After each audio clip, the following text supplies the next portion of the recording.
The wind in the Wyoming Territory did not just blow, it scoured. It was a living, breathing malice that hunted for cracks in the siding of the train station, screaming like a banshee through the eaves.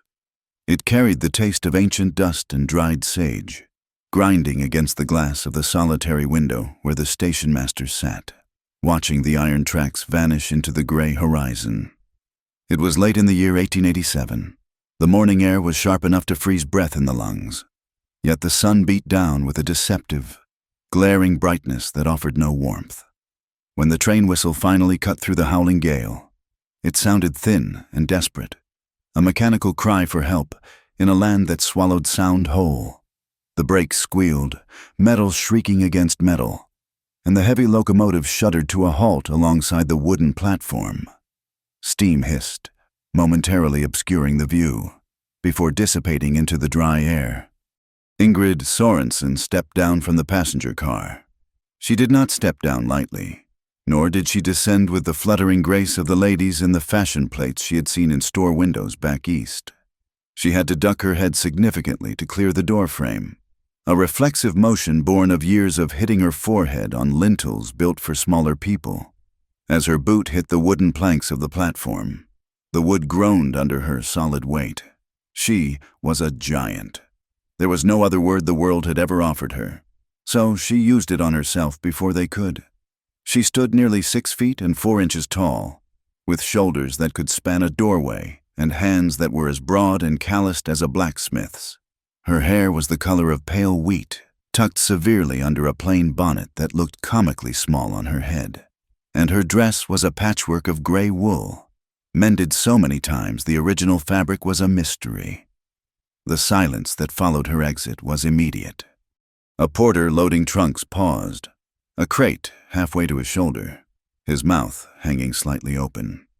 2 women waiting for the westbound train stopped their chatter, their eyes widening as they took in the sheer verticality of the woman standing amidst the swirling dust.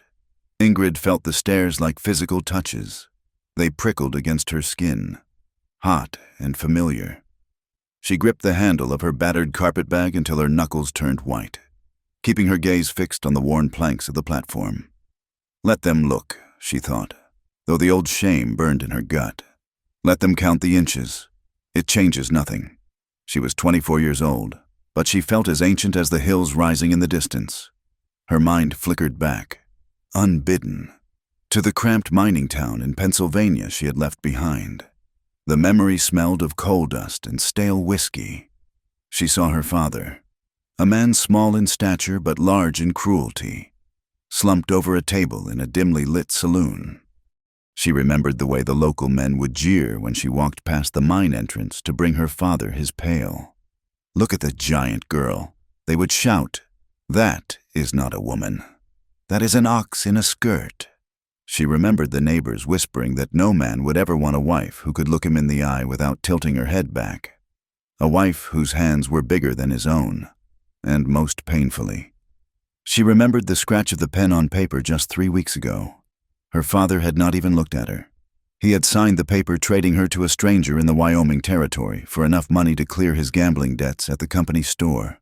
"You are eating me out of house and home." "Ingrid," he had slurred. "At least this way you are useful."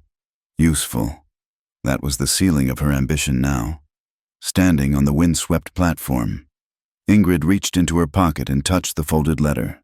The paper was soft from being read 100 times. It was from Calder Ward. The handwriting was jagged and firm, the words polite but utterly devoid of warmth.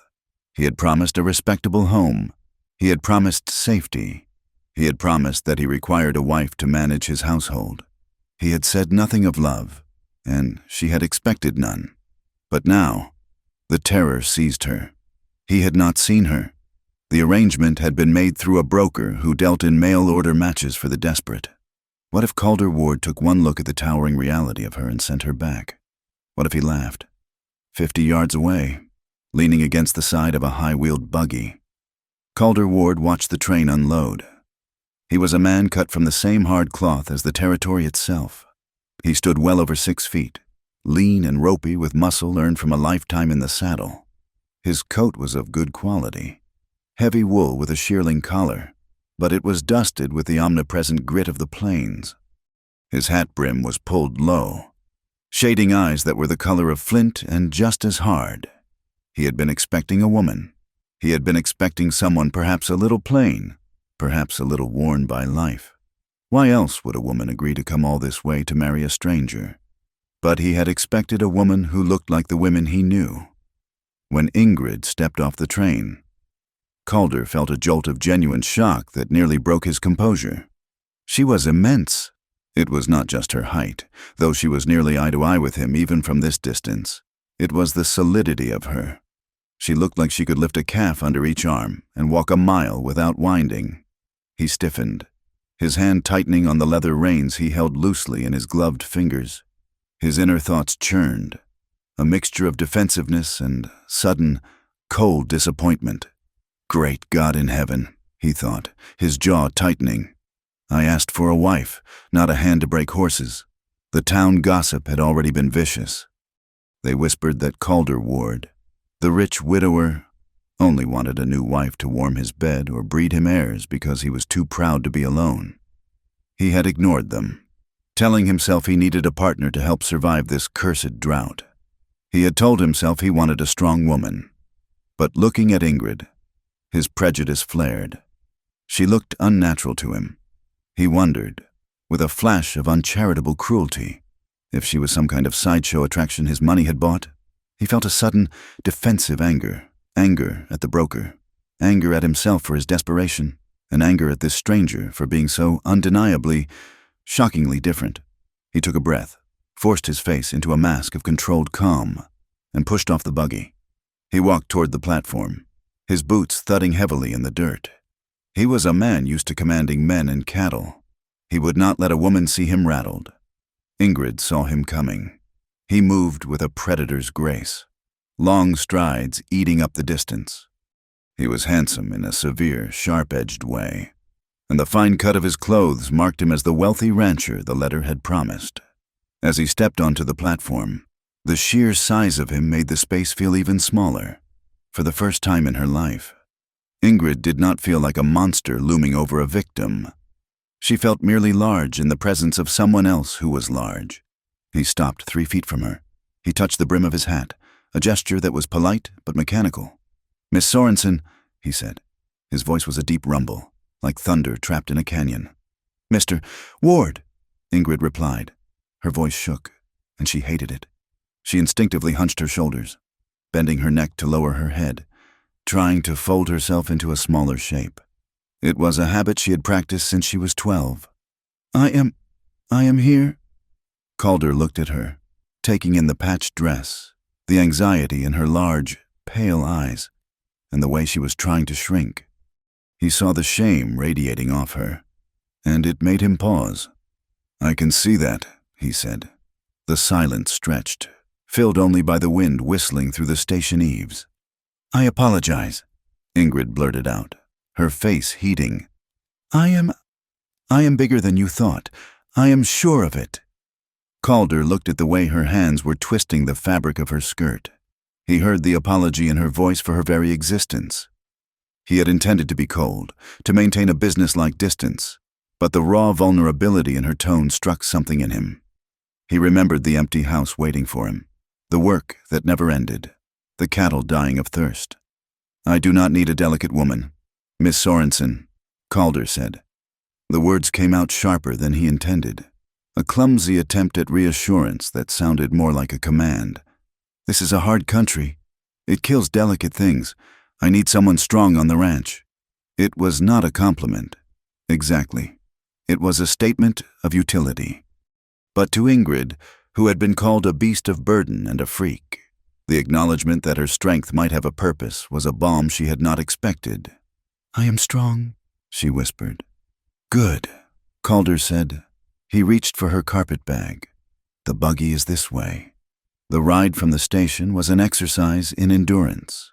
The buggy was well sprung, a sign of Calder's wealth, but the road was nothing more than 2 ruts carved into the hard-packed earth. Ingrid sat beside him, careful to keep her elbows tucked in so she would not brush against his coat. The landscape unfolding around them was terrifyingly vast. There were no trees, save for the occasional skeletal cottonwood clinging to life along the banks of a miserable, thin creek. The hills rolled on forever, brown and yellow and gray, baking under the pale sky. To the west, jagged mountains rose up, their peaks capped in white snow that looked 1,000 miles away. Dust kicked up by the horse's hooves swirled around the buggy, stinging Ingrid's eyes and coating her tongue with grit. She realized, with a sinking feeling in her stomach, that there was nowhere to hide here. The land was open. It would either kill her, as Calder had said, or it would finally give her a place to stand up straight. "We have to pass through Ward's Crossing to get to the ranch," Calder said after a long silence. He did not look at her, keeping his eyes on the horse's ears. "It is not much of a town." He was right. Ward's Crossing was a collection of weathered wooden buildings huddled together against the wind, looking as if they might blow away at any moment. But as they rolled down the main street, the town felt intensely alive with judgment. People paused in their work as the fine buggy passed. A shopkeeper sweeping his stoop stopped, his broom suspended in midair. 2 women in bonnets, carrying baskets, turned their heads, their whispers clearly visible, even if the words were lost to the wind. Ingrid stared straight ahead, her chin trembling slightly. She saw a group of young cowboys lounging on the porch of the saloon. They were dusty, rough-looking men with cigarettes dangling from their lips. As the buggy passed them, one of the cowboys nudged his friend. "Look at the size of her," the man said, not bothering to lower his voice. "That is not a bride. That is a draft horse in a bonnet.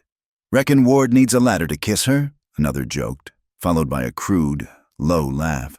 "Or maybe he just needs her to pull the plow." Calder heard it. His jaw tightened until a muscle jumped in his cheek. He snapped the reins, urging the horses a little faster, his knuckles white under the leather gloves. He did not look at Ingrid, but he felt a wave of hot irritation. He told himself it was anger at the disrespect shown to him. Calder Ward was a man of consequence here, but beneath that, he felt a strange, prickly defense of the woman beside him. "Ignore them," Calder said, his voice hard. "They are fools with nothing better to do than flap their jaws." "I am used to it," Ingrid said quietly. And that was the saddest thing she could have said. Calder pulled the buggy up in front of the general store. "I need to pick up supplies before we head out. Wire and flour. You can wait here." I would like to stretch my legs," Ingrid said, terrified of being left alone in the buggy as a spectacle for the cowboys. "Suit yourself." Calder grunted. He helped her down, though she barely needed the assistance. As they walked into the store, the bell above the door chimed cheerfully, a stark contrast to the sudden silence that fell over the room. The interior smelled of coffee beans, leather, and sawdust. 3 women were standing by the fabric bolts in the back, and 2 older men were playing checkers near the stove. Every pair of eyes fixed on Ingrid. She felt the familiar burning sensation on her neck. She tried to make herself invisible, stepping behind Calder's tall frame, hunching her shoulders forward. "Afternoon, Mr. Ward," the storekeep said, his eyes darting to Ingrid and then back to Calder with a smirk he tried to hide. "This the new lady?" "This is Miss Sorensen," Calder said, his voice challenging anyone to correct him. "My betrothed." From the back of the store, one of the women, a sharp-faced dressmaker with a mouth like a prune, whispered loudly to her companion. "Well, I hope she brought her own sheets. I do not have enough muslin in the whole store to cover a bed that size." "Desperate," the other woman muttered. "He must be desperate. It is a circus trick. That is what it is." Ingrid stood frozen. She pretended to be examining a jar of peppermint sticks on the counter, but her reflection in the glass showed a face drained of blood. Every word cut like a knife. Circus trick, monster, desperate. Calder turned to look at her. He saw the way she was standing, curled in on herself, hiding behind his shadow, her giant frame trembling with the effort of disappearing. A complicated knot of emotion twisted in his chest. He felt guilt, sharp and biting. He had brought her here. He had had his own reservations. Yes, but to see the town pecking at her like chickens at a wounded beetle made him furious. And yet, he was also angry at her. Why did she cower? She was bigger than any of them. Why did she let them make her small? He slammed his hand down on the counter, making the jar of peppermints jump. "Load the flour and the wire, heavy gauge." Calder barked at the storekeep. "And be quick about it. I have a ranch to run, not a social club to attend." The storekeep jumped, the smirk vanishing. "Yes, sir, Mr. Ward, right away." Calder turned on his heel and walked out, not waiting for Ingrid. She hurried after him, ducking her head as she passed through the door, escaping the suffocating air of the store. The last stretch toward the ranch was brutal. The wind had kicked up a notch, turning the air into a haze of brown grit. The sun was setting, casting long, bruised shadows across the hills. "It has been dry for 2 years," Calder said suddenly, his voice fighting the wind. He sounded like he was explaining a war strategy. "The creek is low. We are losing cattle to the heat and the thirst. I have had to let 3 hands go." Ingrid looked at the dry earth passing beneath the wheels. "Is that why you sent for me? Because you let the hands go?" Calder glanced at her. Her directness surprised him. "Partly," he admitted. "A ranch this size cannot run without a household, and I cannot be everywhere at once. I need everyone to work hard. There is no room for passengers." Ingrid looked at his profile, the sharp nose, the set jaw. He was a hard man in a hard land. "I can work like any man," Ingrid said. Her voice was steady now. "I can lift 100 pounds of grain. I can swing an axe. I do not tire easily." Calder looked at her hands, resting on her lap. They were not the soft hands of a lady. They were broad, strong, and capable. For the first time all day, the knot in his chest loosened slightly. "I believe you," he said, and he meant it. They arrived at the ranch as twilight settled over the plains. The main house was a sprawling 2-story structure made of whitewashed timber, standing stark against the darkening sky. A large barn and several outbuildings formed a perimeter, with corrals stretching out behind them. A man walked out from the barn as the buggy pulled up. He was older, with a beard like steel wool and a face that looked like weathered leather. "Evening, boss," the man said. "Jonah." Calder nodded. "This is Miss Sorensen." Jonah looked up at Ingrid as she climbed down. He blinked once, taking in her height, but his expression remained impassive. He touched his hat. "Ma'am?" Ingrid felt a rush of gratitude for his lack of mockery. "Good evening. Mr. Jonah. Just Jonah. Ma'am." "Where is Seth?" Calder asked, looking around. "Here, boss." A younger cowboy sauntered out of the shadows of the barn. He was handsome in a slick, oily way, with a smile that did not reach his eyes. He leaned against a post, chewing on a toothpick. His eyes raked over Ingrid, starting at her boots and traveling slowly, insolently, up to her hips, her chest, and finally, her face. It was not a look of curiosity. It was a look of appraisal, like one might look at a prize heifer, but with a nasty, humid undercurrent. "Well, now," Seth drawled. "You did not say you were bringing back the whole mountain range, boss." Ingrid's skin crawled. She felt dirty just being in his line of sight. "Watch your mouth. Seth," Calder said, his voice dropping an octave. Seth grinned, unrepentant. He looked Ingrid in the eye and winked. "Just admiring the view. Hello there, Big Inga." Ingrid flinched at the nickname. Calder frowned, a dark look passing over his face. He stepped between Seth and Ingrid, breaking the line of sight. He did not say anything more. He was tired, and he needed Seth's riding ability for the roundup tomorrow, but the silence was a warning. "Jonah, take the horses," Calder said. "Miss Sorensen needs to get settled." He led her up the porch steps and into the house. The interior was spacious, with high ceilings and sturdy furniture, but the air felt stale, as if the house had been holding its breath for a long time. There was no clutter, no softness. It was a house where people slept and ate, not where they lived. In the front room, dominating the space above the cold fireplace, hung a portrait. It was an oil painting, slightly faded, It showed a petite woman with dark curls and a delicate, heart-shaped face, holding a toddler on her lap. The woman looked fragile, beautiful, and utterly unlike Ingrid. Calder saw Ingrid looking at it. He stopped, his body going rigid. "That was Sarah," he said stiffly. "And my son, Thomas."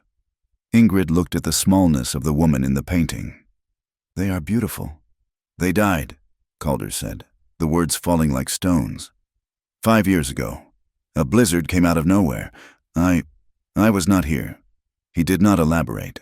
He did not say that he blamed himself every day for being away on a cattle drive, for not being there to keep the fire lit, for letting the cold seep into the house and take them. But the grief in the room was so thick Ingrid could taste it. It was a physical weight, pressing against the walls.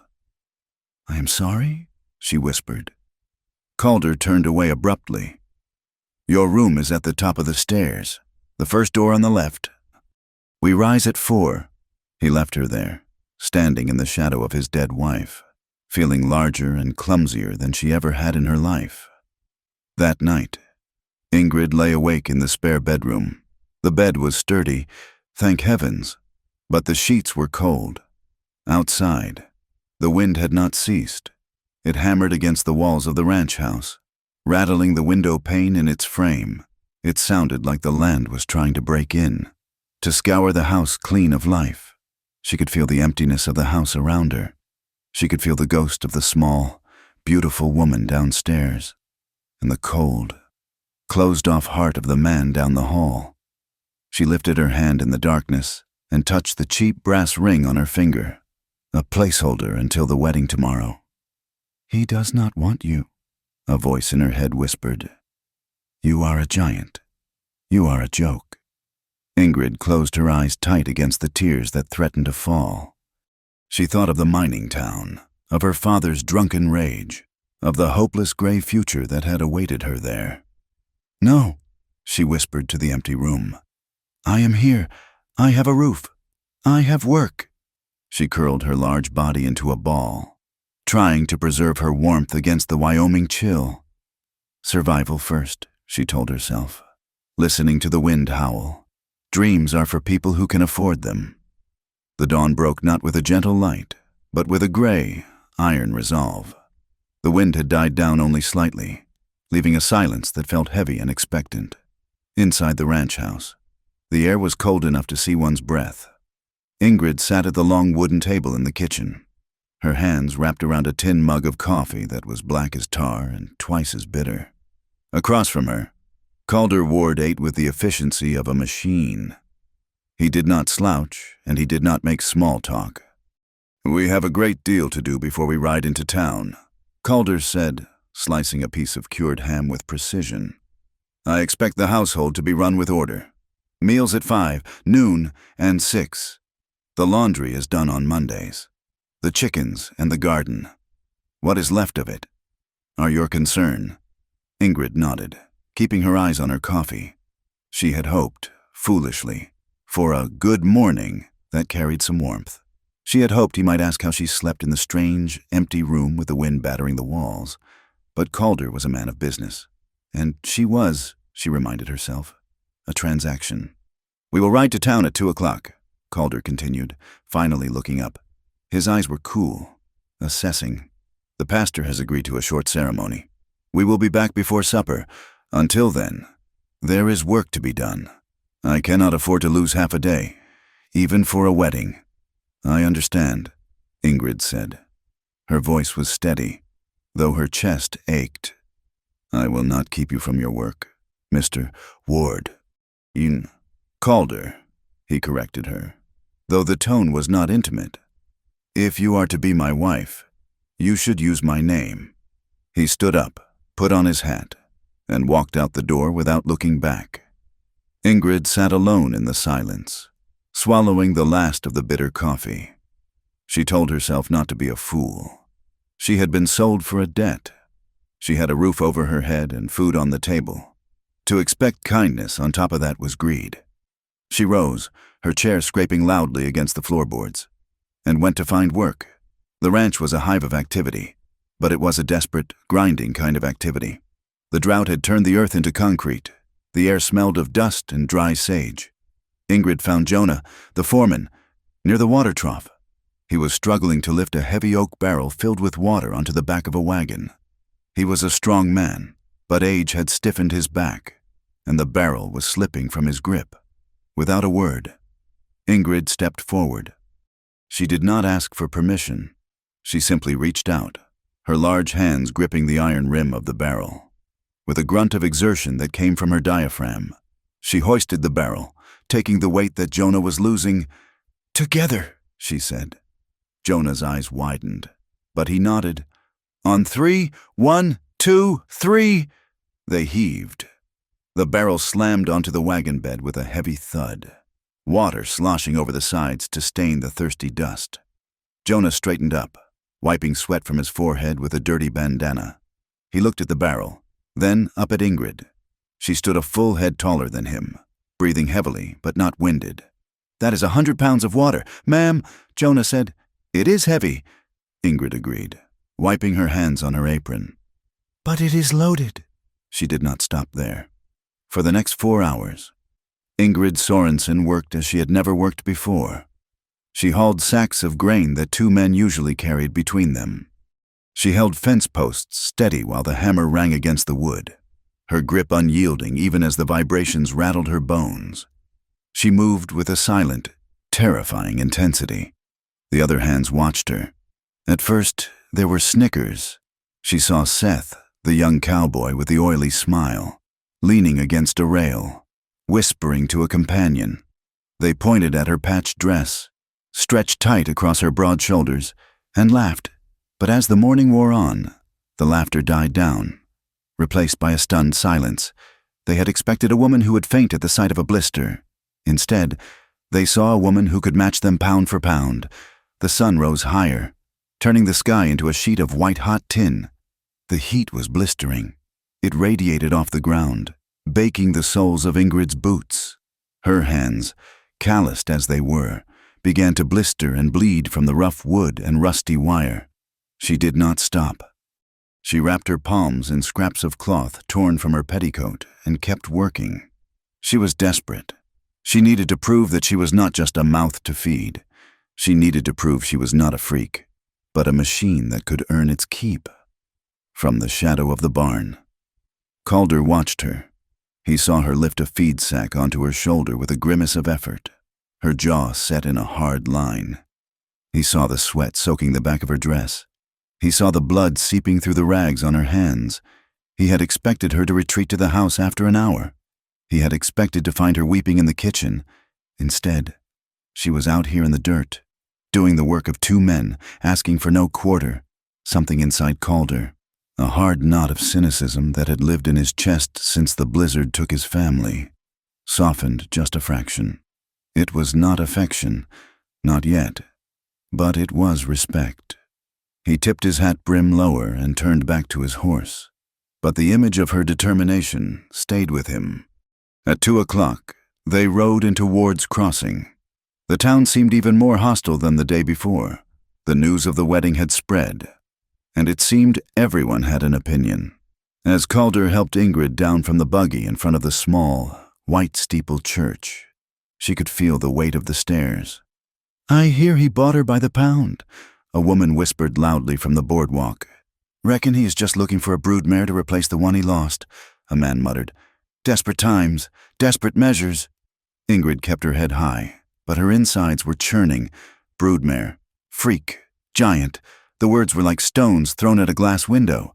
She glanced at Calder, but his face was a mask of stone.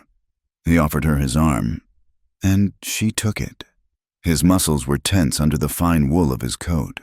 The church was stuffy and smelled of beeswax and judgment. The ceremony was not a celebration. It was a formality. The pastor, a thin man with spectacles that slid down his nose, mumbled through the service as if he were reading a grocery list. "Do you, Calder Ward, take this woman?" There were people in the pews, not friends, just curious onlookers who had come to see the spectacle. When Ingrid said, "I do," her voice was low and resonant, filling the small space. A titter of laughter rippled through the back row. Calder turned to her. For a moment, she saw a flicker of apology in his eyes. Or perhaps it was just fatigue. He slid a gold band onto her finger. It was simple, thick and sturdy. It fit perfectly. "I pronounce you man and wife," the pastor said, closing his Bible with a snap. "You may kiss the bride." It was the moment Ingrid had dreaded. She stood so tall. Would he have to reach up? Would he resent the spectacle?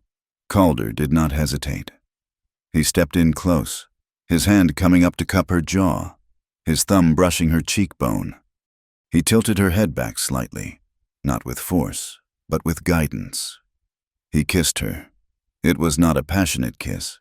It was dry and brief, a seal on a contract. But his lips were warm, and for a split second, the cruelty of the town fell away. Then he pulled back, and the cold reality rushed back in. They walked out into the blinding sunlight as a married couple, but they felt like two strangers chained together. The reception at the ranch was a bleak affair. There was no music, no dancing. Jonah had roasted a side of beef, and there were barrels of whiskey for the hands, a tradition Calder maintained even in lean times. Ingrid stood on the porch, holding a plate of food she could not eat. The sun had set, painting the sky in bruised purples and reds. The hands were gathered near the bunkhouse, drinking heavily. The laughter was getting louder, sharper. Seth was holding court. He was drunk, his face flushed, swaying slightly as he gestured with a bottle. "I am telling you," Seth said, his voice carrying clearly across the yard. "It is like betting a grizzly bear. A man would get lost in all that acre." The men roared with laughter. Ingrid froze, her grip on the porch railing tightening until the wood creaked. "And imagine the mouth on her," Seth continued, his voice dropping to a lewd, conspiratorial growl that still cut through the evening air. "With a jaw that size, she could swallow a man whole, probably chew him up and spit him out if he does not please her. Maybe that is what the boss likes." Another hand jeered. "Something big enough to handle him." "Handle him?" Seth spat. "She would crush him. It ain't natural. A woman like that, she is built for hauling rocks, not pleasing a man, unless she puts that big mouth to work doing things a lady ain't supposed to do." Ingrid felt the blood drain from her face. The vulgarity was specific, vile, and terrifying. She knew little of the mechanics of marriage. Her mother had died young, and her father had only spoken of women as whores or burdens, but she understood the tone. They were reducing her to a piece of meat, a grotesque curiosity. Suddenly, the laughter was cut short. "That is enough!" Calder's voice cracked like a whip. He strode out of the shadows near the barn, snatching the bottle from Seth's hand and hurling it into the dust. The glass shattered with a violence that made the men jump. "You speak of my wife again with that filth in your mouth, and you will be walking to the next territory," Calder snarled. He was shaking with rage. "Get to the bunkhouse, all of you, now!" The men scrambled, sobering up instantly under the fury of their boss. Seth glared at Calder, wiping his mouth, but he turned and slunk away. Calder stood there for a moment, his chest heaving. He turned and looked at the porch. He saw Ingrid standing there, pale as a ghost in the moonlight. He knew she had heard. He walked toward her, his boots heavy on the steps. "Ingrid," he began, his voice rough. "I will go upstairs," she said, cutting him off. Her voice was brittle. She turned and fled into the house before he could see the tears welling in her eyes. The bedroom was quiet, save for the crackle of a small fire Calder had ordered lit. Ingrid stood by the window, still in her wedding dress. She was trembling. The door opened and closed softly. Calder entered. He had taken off his coat and his gun belt. He looked tired, the lines around his eyes deep and dark. "Ingrid," he said again. "What Seth said. He was drunk. He is a fool. He said what everyone thinks," Ingrid whispered, not turning around. "That I am a monster? That I am unnatural?" Calder sighed, running a hand through his dark hair. He was deeply attracted to her. He had felt it when he kissed her in the church. The surprising softness of her lips, the strength radiating from her, but he was also drowning in guilt. He felt he had dragged her into a pit of vipers. "You are not a monster," Calder said. He walked closer, stopping a few feet behind her. "You are my wife." The word hung in the air. Wife. It carried expectations, duties. Calder felt the heavy silence. He knew he needed to bridge the gap between them. He wanted to comfort her, but he also wanted her. It had been years since he had touched a woman with anything other than grief. He wanted to show her that he did not see her as a monster, but as a woman. "Ingrid," he said gently. "Turn around." She turned slowly. Her eyes were wide, filled with a mixture of fear and defiance. "I know this is difficult," Calder said, stepping closer. He reached out and took her hands. They were rough, bandaged where the blisters had burst. He rubbed his thumbs over the linen strips. "We are strangers, but we are married, and I want this to work." "I do not know what to do," Ingrid admitted, her voice shaking. No man has ever—" "I know," Calder said softly. He was trying to be reassuring, trying to explain that there could be pleasure in it. He wanted to tell her that he found her size magnificent, that her mouth was not a curse but something that drew him in. He stepped closer, his voice dropping to a low, intimate rumble. "We can take our time. There are many ways to be close. Ingrid, many ways to please each other. I want to know you. I want to feel your skin. I want your lips on me." It was a clumsy attempt at seduction. He meant to ask for a kiss, for intimacy that might lead further. But in Ingrid's mind, the words collided violently with Seth's drunken jeers from the yard. She could swallow a man whole. Puts that big mouth to work. Horror washed over her. She snatched her hands back as if burned, stumbling back against the dresser. "You want me to put my mouth where?" she blurted out, her voice rising to a shriek of shock and disbelief. Calder froze. He blinked, the romantic haze shattering instantly. He looked at her horrified face, replay his own words, and then realized exactly how she had interpreted them. He stared at her for a heartbeat, stunned, silent. Then, a laugh bubbled up in his chest. It was a rough, helpless sound, born of pure absurdity and tension. He clapped a hand over his mouth to suppress it, his shoulders shaking.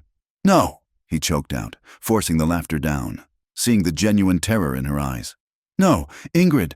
Good Lord, no!" He saw she was looking for a way to escape, looking at the door like a trapped animal. He stepped forward quickly, not aggressively, but with purpose. He grabbed her hands again, firmly this time, anchoring her to the spot so she could not flee. "Look at me," he commanded, his voice steady and calm. "Ingrid, look at me." She looked up, trembling violently. "I am not asking for that," he said, his eyes serious now, though a ghost of a smile lingered at the corners. "I am sorry. I spoke poorly. I only meant that I want to kiss you. I want to hold you. I swear to you, I will never ask for anything you do not want to give. Do you hear me?" The panic in her chest began to recede, replaced by a flushing heat of embarrassment. "Oh," she whispered. "Oh." "I am not Seth," Calder said, his voice hardening slightly at the name. "And I am not the man in town. I am your husband, and I find you—" He paused, searching for the right word. "I find you striking and strong, and I would like to kiss you properly. May I do that?" Ingrid looked at him. He was not mocking her. He was holding her hands like they were precious things, despite the bandages. "Yes," she breathed. He leaned in slowly, giving her time to pull away. He did not. He kissed her, and this time, it was not for a crowd. It was slow and deep. He tasted of whiskey and tobacco and honesty. Ingrid felt a strange sensation in her stomach, a tightening that was not fear. When he pulled back, they were both breathing a little, unsteadily. The heat in the room had changed. It was no longer the heat of shame. It was the heat of two bodies close together in the dark. "We will wait," Calder said quietly, brushing a stray lock of hair from her forehead. "We will sleep, and we will start fresh tomorrow." They lay in the bed together that night, stiff and careful not to touch too much. But as the hours passed, the tension eased. Ingrid fell asleep with her back to him, but at some point in the night, she felt his arm drape over her waist, heavy and grounding. She did not push it away. In the days that followed, the ranch changed. It was subtle at first. Ingrid did not stop working, but she began to work smarter. She noticed that the water barrels were placed too far from the troughs, wasting time and effort. "If we move the barrels to the north fence," she told Calder 3 days later at breakfast, pointing a long finger at his ledger, "we can fill them directly from the pump wagon without lifting them twice." Calder looked at the diagram she had drawn on a scrap of paper. It was simple, logical, and brilliant. He had been doing it the hard way for 10 years because that was how his father had done it. "You are right," he said, looking at her with a new expression. It was not just respect for her muscle anymore. It was respect for her mind. "Tell Jonah to make the change." A week later, she identified a sick calf that the other hands had missed. She saw the dullness in its coat before anyone else. She isolated it, treated it with a poultice she remembered her mother making, and saved the animal. Calder began to seek her out. "What do you think of the south pasture?" he would ask. "Should we rotate the herd now or wait?" Ingrid found her voice. She spoke up about the laundry, setting up a pulley system that saved hours of scrubbing. She organized the pantry so nothing went to waste. She was creating order out of chaos, and Calder thrived on it. The dynamic between them shifted. They were partners, and with the partnership came a simmering, unspoken attraction. She would catch him watching her across the corral, his eyes tracking the line of her back as she pitched hay. He would linger a moment too long when he helped her down from her horse, his hands spanning her waist, testing the solidity of her. One evening, while she was stirring a pot of stew at the stove, Calder walked past her to get the coffee pot. The kitchen was narrow. His chest brushed against her shoulder, and his thigh grazed her hip. The contact was electric. Ingrid's breath hitched. Calder stopped, standing just behind her. She could feel the heat radiating from him. He did not move away immediately. For a second, the air crackled with the memory of the mouth conversation, the potential of what could happen if they stopped waiting. Then he cleared his throat and stepped away. "Smells good," he said, his voice tight. "It is just stew," she replied, her heart hammering against her ribs. Late one night, 2 weeks into their marriage, the weather turned. A cold snap dropped from the mountains, and the wind began to scream with a new, icy pitch. Sleet hammered against the roof like handfuls of gravel. They sat by the fire in the front room. The house felt smaller, warmer. The portrait of Sarah and Thomas was in shadow, less accusatory than before. Calder was staring into the flames, a glass of whiskey in his hand. He looked haunted. "The sound," he murmured. "It sounds just like that night." Ingrid set down her mending. "The blizzard." Calder nodded. He had never spoken of the details, only the fact of it. But tonight, with the sleet scratching at the windows, the dam broke. "I was arrogant," he said quietly. "I thought I could beat the storm. I wanted to get the herd across the pass before winter set in. I left them here. I told Sarah I would be back in 3 days. He took a drink, his hand trembling slightly.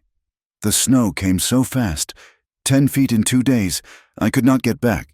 By the time I cut through the drifts, the fire had gone out. They were in the bed, huddled together. They looked like they were sleeping." His voice cracked. A tear leaked out and tracked through the dust on his cheek. "I killed them. Ingrid. My pride killed them." Ingrid's heart broke for him. She saw the wound that had never healed, the guilt that drove him to work until he dropped, the control he exerted over everything because he had once lost control so completely. She moved from her chair to the rug beside his knees. She did not care about propriety. She reached out and covered his large, trembling hand with her own. "You did not call the snow.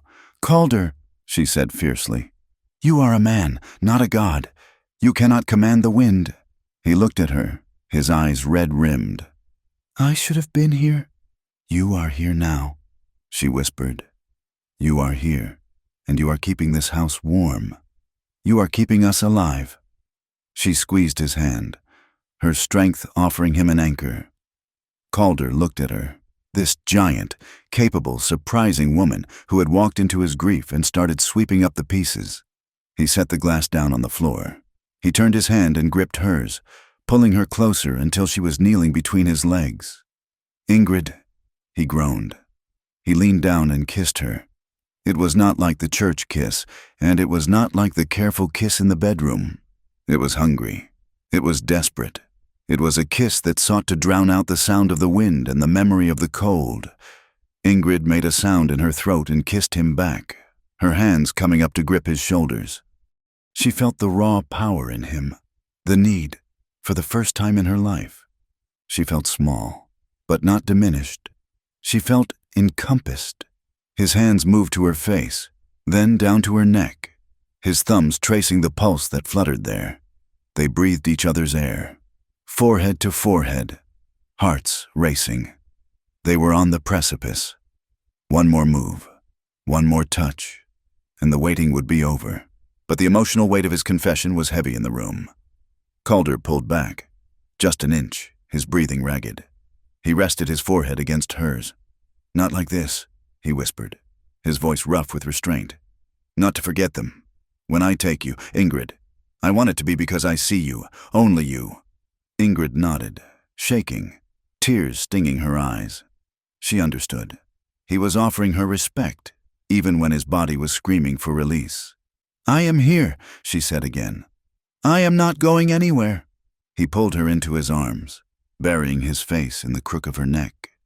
They stayed there by the dying fire while the sleet hammered the walls, holding onto each other as if the world outside had ceased to exist. They were two scarred people, terrified and hopeful, waiting for the storm to pass. The drought did not arrive like a thief in the night. It settled in like an unwanted relative who refused to leave, eating them out of house and home.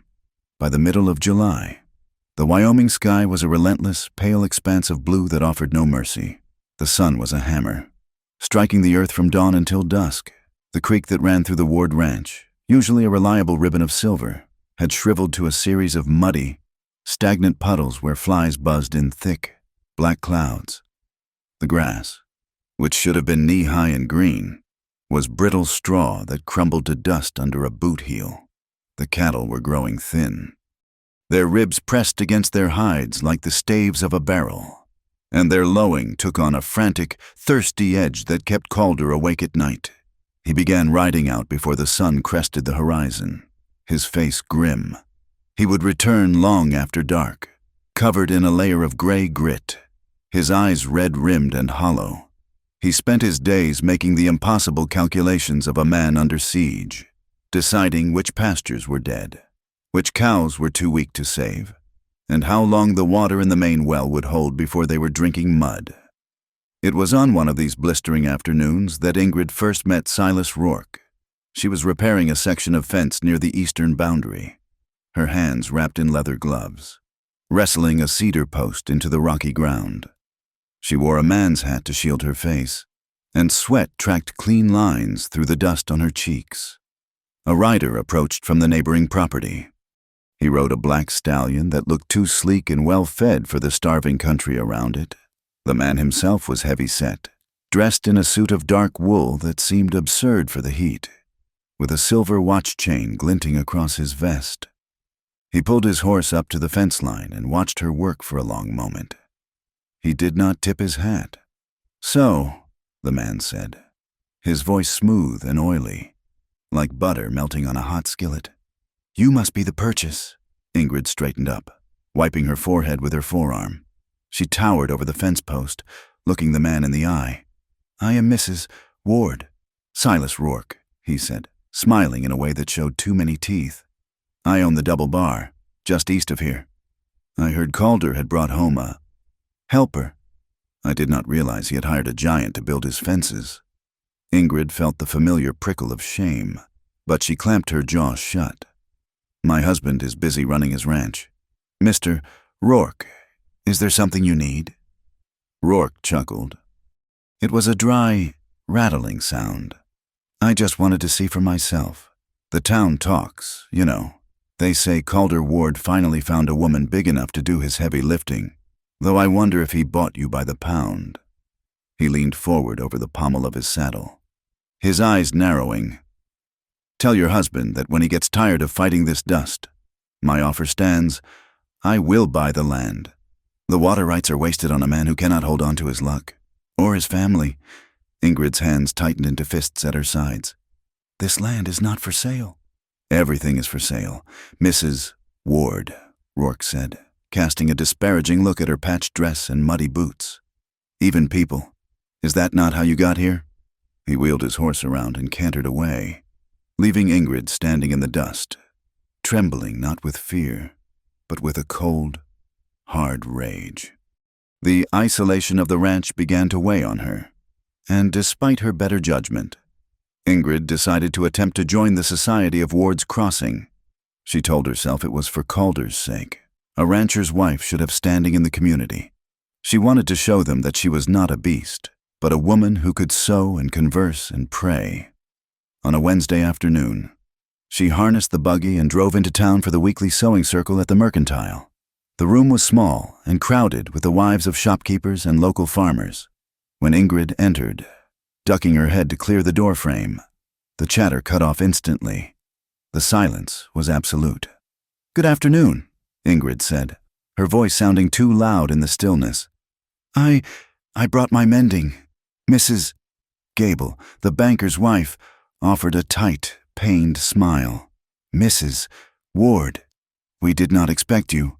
I am afraid we are quite short on chairs." "I can stand," Ingrid said quickly. "Or seeing a sturdy wooden crate near the wall." She pointed. "I can sit there." She sat on the crate, her knees coming up high because of her long legs, trying to make herself small in the corner. She pulled out one of Calder's shirts and began to stitch for 20 minutes. The women ignored her, talking about recipes and the price of sugar. But slowly, the conversation shifted, the tone sharpening. "It is a shame about the drought," a woman named Clara said, her eyes darting toward Ingrid. "Though some say it is a sign, bad luck comes to those who go against nature." "Indeed," Mrs. Gable sniffed. "Nature has an order. When you bring in things that do not belong, well, the land rejects it." Ingrid focused on her needle, her heart hammering. "Just stitch," she told herself. "Do not speak." "I heard the most amusing thing from the saloon," a younger woman whispered, though her voice carried perfectly to the corner. Apparently, the wedding night was quite a production. "My husband heard that she was so terrified of the act that she asked—" The woman paused, covering her mouth to hide a giggle. "She asked if she had to swallow him whole." The room erupted in tittering laughter. "No!" Mrs. Gable gasped, delighted. "Truly, that is what the hands say," the woman continued, her eyes fixed cruelly on Ingrid. "Can you imagine? A woman of that size, confused about where things go, or perhaps she is just a different species altogether. A heifer does not know how to be a wife. Poor Calder," Clara sighed. "He must be suffering. Imagine being crushed every night." Ingrid's hands were shaking so badly she pricked her finger. A drop of bright red blood bloomed on the white shirt. The humiliation was a physical blow, stripping the skin from her face. They knew. They had taken her innocent, terrified question. "You want me to put my mouth where?" and twisted it into something grotesque. She stood up abruptly. The crate scraped loudly against the floor. "I must go," she said, her voice thick. "Oh, leaving so soon?" Mrs. Gable asked, her eyes glittering. "Do watch your head. Dear, we would not want you to bring the roof down." Ingrid fled. She climbed into the buggy with tears blurring her vision and whipped the horses into a run, desperate to escape the sound of their laughter. On the long ride back to the ranch, the tears dried, replaced by a hollow ache. She looked at the desolate landscape, the dry hills rolling out to the mountains. He will see it too, she thought, the fear taking root in her belly. One day, Calder will look at me and see what they see, A joke, a burden, an embarrassment. She gripped the reins until her knuckles turned white. She could not change her height. She could not shrink her bones or make her voice sound like a bird's. But she could work. I will make myself indispensable. She vowed to the empty sky. I will work until he cannot run this ranch without me. He may never love me, but I will make sure he never regrets buying me. But the poison from the town had a source, and that source was closer to home. Seth, the young hand with the oily smile, had grown bolder in Calder's absence. He knew the boss was out riding the perimeter all day, and he took every opportunity to torment Ingrid. He would accidentally brush against her in the yard, or stand in doorways so she had to squeeze past him. 2 days after the sewing circle, Ingrid was in the barn, forking hay into the stalls for the horses they kept close. The air was dim and smelled of dry grass and manure. She heard the heavy slide of the barn door closing. She turned to see Seth standing there, leaning back against the wood, blocking the light. He was chewing on a piece of straw, his eyes raking over her body in that way that made her feel like she needed to scrub her skin with lye soap. Heavy work for a lady, Seth drawled. I am capable. Seth, Ingrid said, gripping the pitchfork. Move aside. I need to bring water. You are capable. All right, Seth said, pushing off the door and walking toward her. Capable of a lot of things. I bet the boys and we have been wondering. I do not care what you wonder, Ingrid said, her voice steady, though her pulse raced. Seth stepped into her personal space. He was a tall man, but Ingrid was taller. That seemed to irritate him and excite him. We wonder if you are as big everywhere else, he sneered, dropping his gaze to her lap. We wonder what sounds a giant makes when she is broken. He reached out, his hand aiming for her waist. Come on, Big Inga, show me what you show the boss. I bet I can handle it better than he does. Ingrid did not think. She reacted. She dropped the pitchfork and shoved him. It was not a gentle push. She put the full force of her shoulders and her anger into it. Seth flew backward, his boots skidding on the straw, and he slammed hard against the wooden side of a stall. The impact rattled the tools hanging on the wall. Do not touch me, Ingrid roared, her voice booming off the rafters. And never speak to me that way again. Seth shook his head, dazed, but then his face twisted into a snarl. He lunged at her, his hand going for the knife at his belt. You freakish bitch! Seth! The shout came from the open loft door above. Calder dropped from the ladder, landing in the dust between them like a thunderbolt. He had returned early to check a lame horse and had heard the shouting. He saw Seth's hand on his knife. He saw Ingrid backed against the manger, her chest heaving, her eyes wide with fury and fear. And he heard the echo of Seth's words. Rage, white-hot and blinding, took hold of Calder. He did not ask questions. He stepped forward and drove his fist into Seth's jaw. The sound of the impact was like a gunshot. Seth crumpled, spitting blood and a tooth into the dirt. He scrambled to get up, reaching for his knife again. But Calder kicked the weapon away and grabbed Seth by the front of his shirt, hauling him up until his toes dragged. Get out, Calder snarled, his face inches from Seth's. Get your gear and get off my land. If I see you within 10 miles of this ranch again, I will put a bullet in you. She is a whore, Seth spat, blood running down his chin. A freak. You are the laughingstock of the territory. Ward, you and your monster. Calder threw him backward. Seth landed in the dust, scrambling away as Calder reached for the gun on his hip. Go! Calder roared.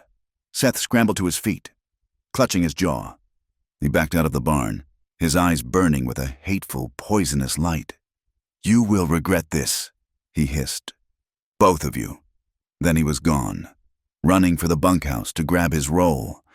Calder stood in the silence of the barn, his chest heaving, his knuckles split and bleeding. He turned slowly to Ingrid. She was standing frozen, her arms wrapped around herself, shaking.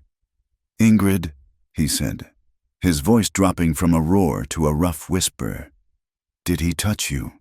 I pushed him, she stammered, looking at her hands as if they were weapons. I pushed him hard. Good, Calder said fiercely. He walked over to her, disregarding the blood on his hand. "Good. I thought—" She choked back a sob. "I thought men were allowed to speak that way. To me, because of what I am." The confession hit Calder harder than Seth's fist could have. He looked at his wife, this strong, capable woman who could build fences and drive wagons, and saw the deep, festering wound that the world had inflicted on her spirit. "No," Calder said. He reached out and took her face in his hands, forcing her to look at him. "No man has that right, not ever, and certainly not under my roof." "I am sorry," she whispered. "I caused trouble." "You did not cause this," Calder said. "I am sorry I did not see it sooner. I am sorry I let him stay 1 minute after you arrived." He pulled her into his arms, holding her tightly against his chest. Ingrid buried her face in his coat, smelling the dust and the horse sweat and the safety of him. He was shaking. She realized. He was shaking with the aftershocks of violence, but also with the terror of what might have happened. "You are my wife," he whispered into her hair, "and I will kill anyone who tries to hurt you." That night, the dynamic in the bedroom changed. They had been sleeping in the same bed for weeks, careful and polite, leaving a barrier of cool sheet between them. But that night, the barrier dissolved. They did not make love. The violence of the afternoon was still too fresh, the adrenaline too high, but they held each other with a new desperation. Calder pulled her back against his chest, his arm wrapping around her waist, his hand splayed flat over her stomach. He explored her with a reverence that made her breath hitch. His hand moved slowly, tracing the line of her hip, the curve of her ribs, the strength of her arm. He kissed the back of her neck, his lips warm and soft. "Is this all right?" he murmured against her skin. "Yes," she whispered. "And this?" His hand moved up to graze the underside of her breast, a tentative, questioning touch. Ingrid trembled. "Yes," she realized, with a jolt of wonder, that she could say no. He was asking. He was giving her the power to choose, and because she could say no, the yes felt powerful. It felt like her own. 3 nights later, a storm broke over the ranch. It was not a rainstorm. The drought was too stubborn for that. But a dry thunderstorm. Lightning tore the sky apart in jagged purple forks, and the thunder shook the very foundations of the house. The wind howled like a wounded animal. In the bedroom, the air was heavy with electricity. They were in bed, the lamps blown out. The flashes of lightning illuminated the room in stark, freezing bursts. They turned to each other. The tension that had been building for weeks, fueled by shared work and shared defense, finally snapped. Calder kissed her, and this time, there was no hesitation. He tasted of desire and need. Ingrid surprised herself by kissing him back with equal force, her hands tangling in his dark hair, pulling him closer. She wanted him. She wanted the weight of him, the heat of him. He moved over her, his weight pressing her into the mattress. For a moment, she panicked at the sensation of being pinned, but then she realized how good it felt, to be matched, to be held by someone who did not break. His hands were everywhere, unbuttoning her nightdress, his mouth trailing fire down her throat. "Ingrid," he groaned, his voice thick with want. "You are so beautiful." She arched into his touch, a moan escaping her lips. She was on the edge of surrender, her body singing with a language she was just learning to speak.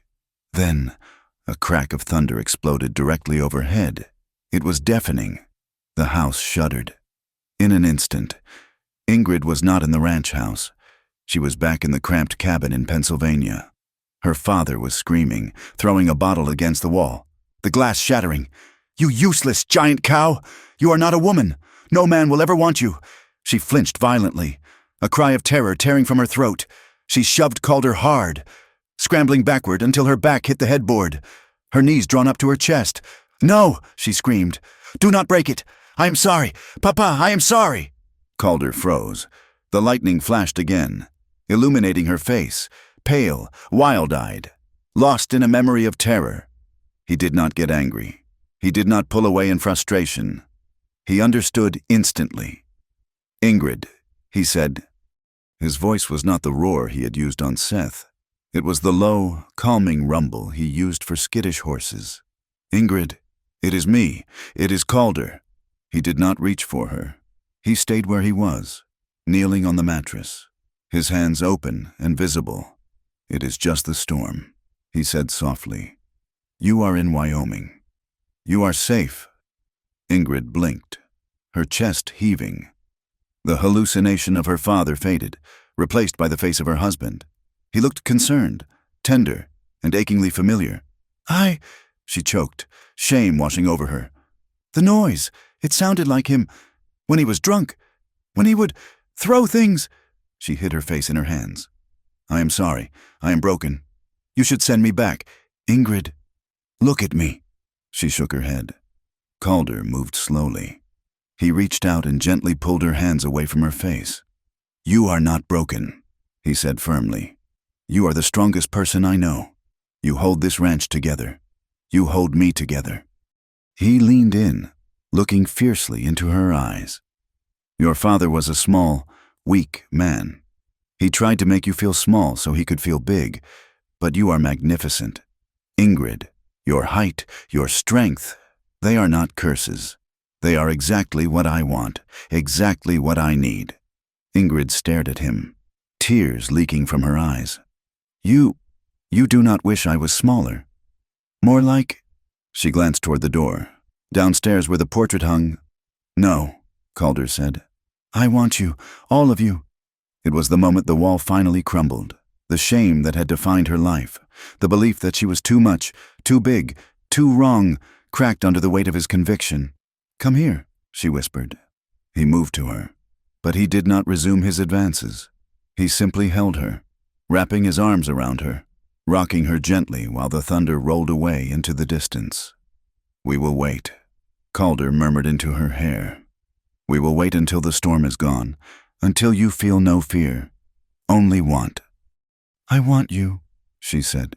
"I know," he replied. "But tonight, let me just hold you. Let me prove to you that you are safe." They fell asleep like that, tangled together, limbs heavy with exhaustion and unfulfilled desire. But their hearts were lighter than they had ever been. The waiting was no longer a denial. It was a promise, a sacred thing. But while they built a fortress of trust inside the house, the war outside was escalating. 2 days later, Jonah rode into the yard at a full gallop, his horse lathered and blowing hard. "Boss," he shouted. "The creek, it is dry." Calder ran out to the porch, Ingrid close on his heels. "What do you mean, dry?" Calder demanded. "It was low, but it was running yesterday." "Someone dammed it upstream," Jonah spat, wiping dust from his face. "Up on the double bar land, Rourke put in a diversion. He is channeling every drop into his own reservoir. Our cattle have nothing." Calder went white. "That is illegal. We have downstream rights." "I told the sheriff that when I rode past town," Jonah said grimly. "He said Rourke showed him a paper, said it was an emergency conservation measure approved by the judge." "That son of a bitch," Calder swore. "He is trying to choke us out." Calder rode into town immediately, with Ingrid insisting on coming with him. They found the sheriff sitting on the porch of the jail, whittling a stick. He refused to look Calder in the eye. "It is a civil matter." "Ward," the sheriff mumbled. "Rourke says he needs the water for his prize stock. Judge agrees. Nothing I can do. My cattle will be dead in 3 days without that water," Calder shouted, slamming his hand against the post. "This is murder of a herd. Take it up with the court." The sheriff shrugged. "Next circuit judge comes through in September." "By September, we will be dust," Ingrid said, her voice cold and hard. They rode back to the ranch in a heavy silence. The reality was crashing down on them. Without the creek, the lower pastures were death traps. They would lose 200 head of cattle, the bulk of their herd. It would bankrupt them. Silas Rourke would buy the land for pennies on the dollar. That evening, the mood in the kitchen was funereal. Calder sat at the table, his head in his hands, looking at a map of the territory. "We have to sell them," he said, his voice hollow.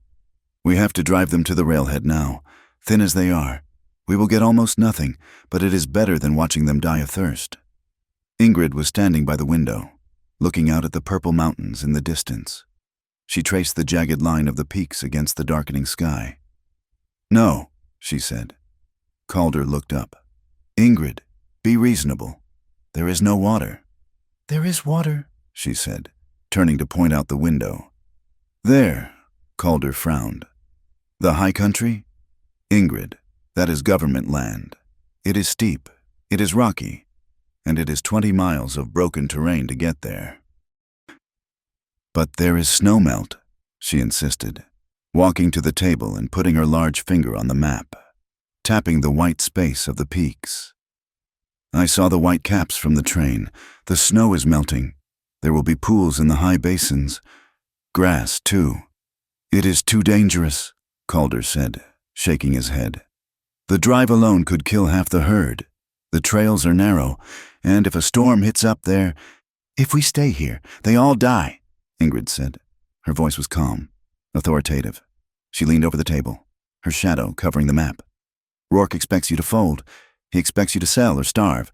He does not expect you to go up." Calder looked at the map, then up at his wife. He saw the fire in her eyes, the set of her jaw. She was not asking him to save her.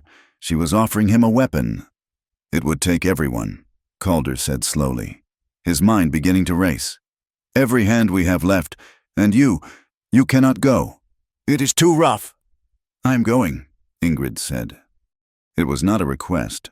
"You need every hand. I can ride, I can drive a wagon, I can shoot if I have to." Calder looked at her for a long moment. He thought of the sewing circle, of Seth, of Rourke's smug face.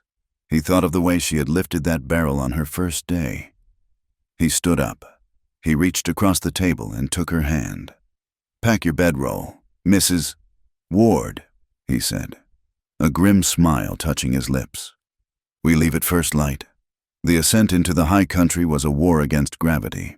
The trail that led to the upper basin was little more than a goat path, carved into the granite spine of the mountain range by centuries of wind and water. It was narrow, treacherous, and unforgiving.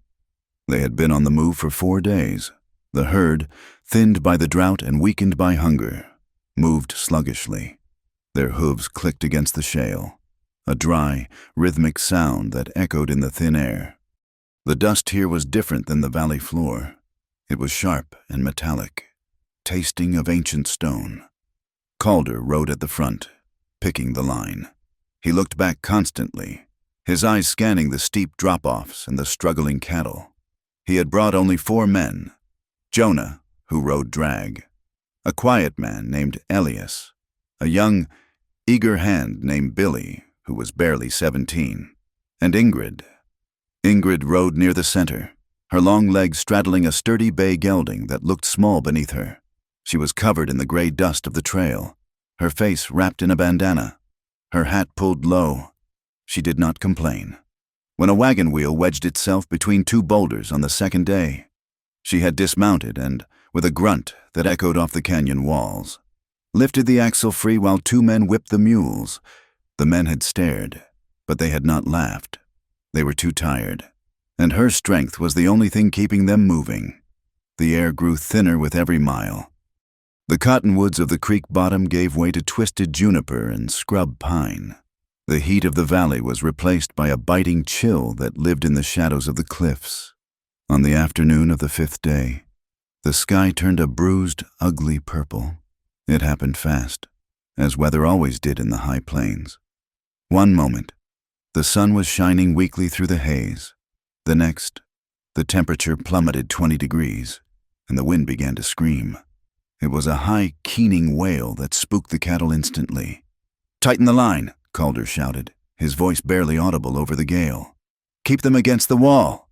Hail began to fall. It was not the soft snow of winter, but hard, frozen pellets of ice the size of marbles. They hammered against the cattle's hides and the riders' hats. The herd panicked. A red steer near the front bellowed and tried to turn back, slamming into the cow behind it. The panic rippled through the line like a wave. The path here was dangerously narrow, a shelf of rock perhaps 10 feet wide. with a sheer wall on one side and a drop of 300 feet on the other. "Hold them!" Jonah roared from the back. Lightning cracked, not in the sky, but seemingly right beside them, striking a pine tree on the ridge above. The explosion of sound sent the herd into a frenzy. They began to surge forward, blindly. A mass of terrified muscle and horn pushing toward the bottleneck where the trail narrowed further. Billy, the young hand, was riding on the outside edge, trying to turn the led steer back toward the cliff wall. His horse, a skittish mare, reared as a hailstone struck her ear. Billy lost his stirrup. The mare twisted, her hind legs slipping over the edge of the precipice. She screamed, a horrible human sound, and scrambled for purchase. Billy was thrown from the saddle. He hit the rocky trail hard, rolling directly into the path of the stampeding steer. "Billy!" Calder screamed, spurring his horse, but he was too far ahead, blocked by the surging mass of beef. Ingrid was closer. She saw the boy fall. She saw the red steer's head go down, its horns dropping as it charged the space where Billy lay curled in the mud. She did not think. She did not weigh the risk. She launched herself from her saddle. She hit the ground running, her boots finding traction on the slick rock. She was big, bigger than Billy, bigger than the space seemed to allow, and she used every inch of it. She threw herself between the boy and the steer. "Ha!" she roared. It was a sound from the bottom of her chest, primal and terrifyingly loud. She waved her arms, her coat flapping like the wings of a giant bird. The steer, confronted by this sudden towering obstacle that roared like a predator, flinched. It swerved, its shoulder grazing Ingrid's chest, and slammed into the rock wall instead of the boy. The impact shook the ground. The rest of the herd followed the leader, pressing tight against the cliff face, away from the screaming woman and the fallen boy. Ingrid reached down and grabbed Billy by the back of his coat, with a heave that made the muscles in her back scream. She dragged him backward, hauling him into a shallow crevice in the rock wall just as a dozen more cattle thundered past, their hooves striking sparks where Billy's head had been seconds before. "Stay down," she commanded, shielding his body with her own. A loose rock, dislodged by the hooves above, tumbled down the slope. It was the size of a melon. It struck Ingrid's left leg, just below the knee. She gasped, a white-hot bolt of pain shooting up her thigh. Her leg buckled, but she did not let go of Billy. She held him there, pinned against the granite, until the thunder of hooves faded and the hail turned to a cold, miserable rain. Calder was off his horse before it had fully stopped moving. He scrambled over the slick rocks, his face pale beneath the tan. "Ingrid!" She was sitting in the mud, her back against the cliff, breathing hard. Billy was staring at her, his eyes wide and shocked, shaking like a leaf. "I have him," Ingrid wheezed. "He is safe." Calder ignored the boy. He dropped to his knees beside his wife. His hands hovered over her, terrified to touch her and find something broken. "You foolish woman," he choked out, but the words were thick with panic, not anger. "You could have been crushed. Someone had to move him," Ingrid said. She tried to stand, but her leg gave way, and she hissed in pain. "Do not move," Calder ordered. He looked at her leg. The skirt of her dress was torn, and the heavy wool stocking was already dark with blood. The storm passed as quickly as it had arrived, leaving the air cold and crisp. They made camp in a small depression protected by a stand of twisted pines, unable to go further that night. The fire was small, built from damp wood that hissed and popped. The other men tended to the cattle, their voices low and respectful as they glanced toward the fire where the boss sat with his wife. Calder had laid Ingrid out on his bedroll. He had a bucket of water warmed by the fire and a clean rag. His face was set in a mask of concentration that barely hid the tremor in his hands. "This will hurt," he said quietly. "I'm fine." Ingrid lied. Her face was gray with pain. Calder did not argue. He reached for the hem of her skirt. For a moment, she flinched, an old instinct of modesty and shame kicking in. "Hide the giant feet. Hide the scars." "Ingrid," Calder said, his eyes meeting hers. "Let me." She nodded and relaxed her grip on the fabric. He rolled the wet, heavy wool up to her knee. He took his knife and carefully cut away the blood-soaked stocking. The wound was an ugly gash, jagged and deep, surrounded by a purpling bruise that was already swelling. But the bone was whole. Calder let out a breath he seemed to have been holding for an hour. He dipped the rag in the warm water and began to clean the wound. His hands, so often used for roping and branding, were incredibly gentle. He wiped away the mud and the blood with a reverence that made Ingrid's throat tighten. He touched her not as a rancher tending livestock, but as a man tending the most precious thing he owned. "You saved his life," Calder said, his voice low, his eyes focused on the wound. "Billy, he would be dead. He is just a boy," Ingrid whispered. "He has a mother in town. You threw yourself in front of 1,000 pounds of panicked beef," Calder said. He looked up at her then. His eyes were dark, intense, and unguarded. "When I saw you jump, I thought I had lost you. I thought the mountain had taken you just to spite me." "I am hard to break." "Calder," she said, reaching out to touch his cheek. He turned his face into her palm, pressing a kiss to the calloused skin of her hand. It was a gesture of such profound vulnerability that it stripped away the last of her defenses. "I cannot lose you," he murmured against her skin. "I thought I just wanted a partner, a worker, but I cannot lose you." Ingrid felt tears prick her eyes. It was the first time he had admitted that she was more than a necessity. She was desired. She was essential. That night, the sky cleared, revealing a canopy of stars so bright they looked like spilled diamonds on black velvet. The air was freezing, the kind of high-altitude cold that settles in the marrow. They shared the bedroll. There was no other option for warmth. They lay on their sides, facing each other, wrapped in heavy blankets and coats. The fire had died down to glowing embers. The silence of the mountains was absolute, broken only by the distant, rhythmic chewing of the cattle and the crackle of the wood. They were alone in the world. Ingrid's leg throbbed, a dull ache, but the warmth of Calder's body pressed against hers was a stronger sensation. He had one arm draped over her waist, holding her close, as if to anchor her to the earth. "My father," Ingrid said into the darkness. She did not know why she started speaking, only that the silence felt like a canvas waiting for the truth. "He drank. You know that." "I know," Calder whispered. "One winter, when the mines were closed, he ran up a debt at the saloon that he could not pay. A miner named Jeb, a man with no teeth and hands like claws, he offered to pay the debt." She paused, swallowing the old lump of bile in her throat. "In exchange for me," my father agreed. "He brought Jeb to the cabin. He told me to pack my things." Calder's arm tightened around her, his hand gripping her coat. "I was 18, she continued. "I was already this size. I fought. My father hit me with a bottle.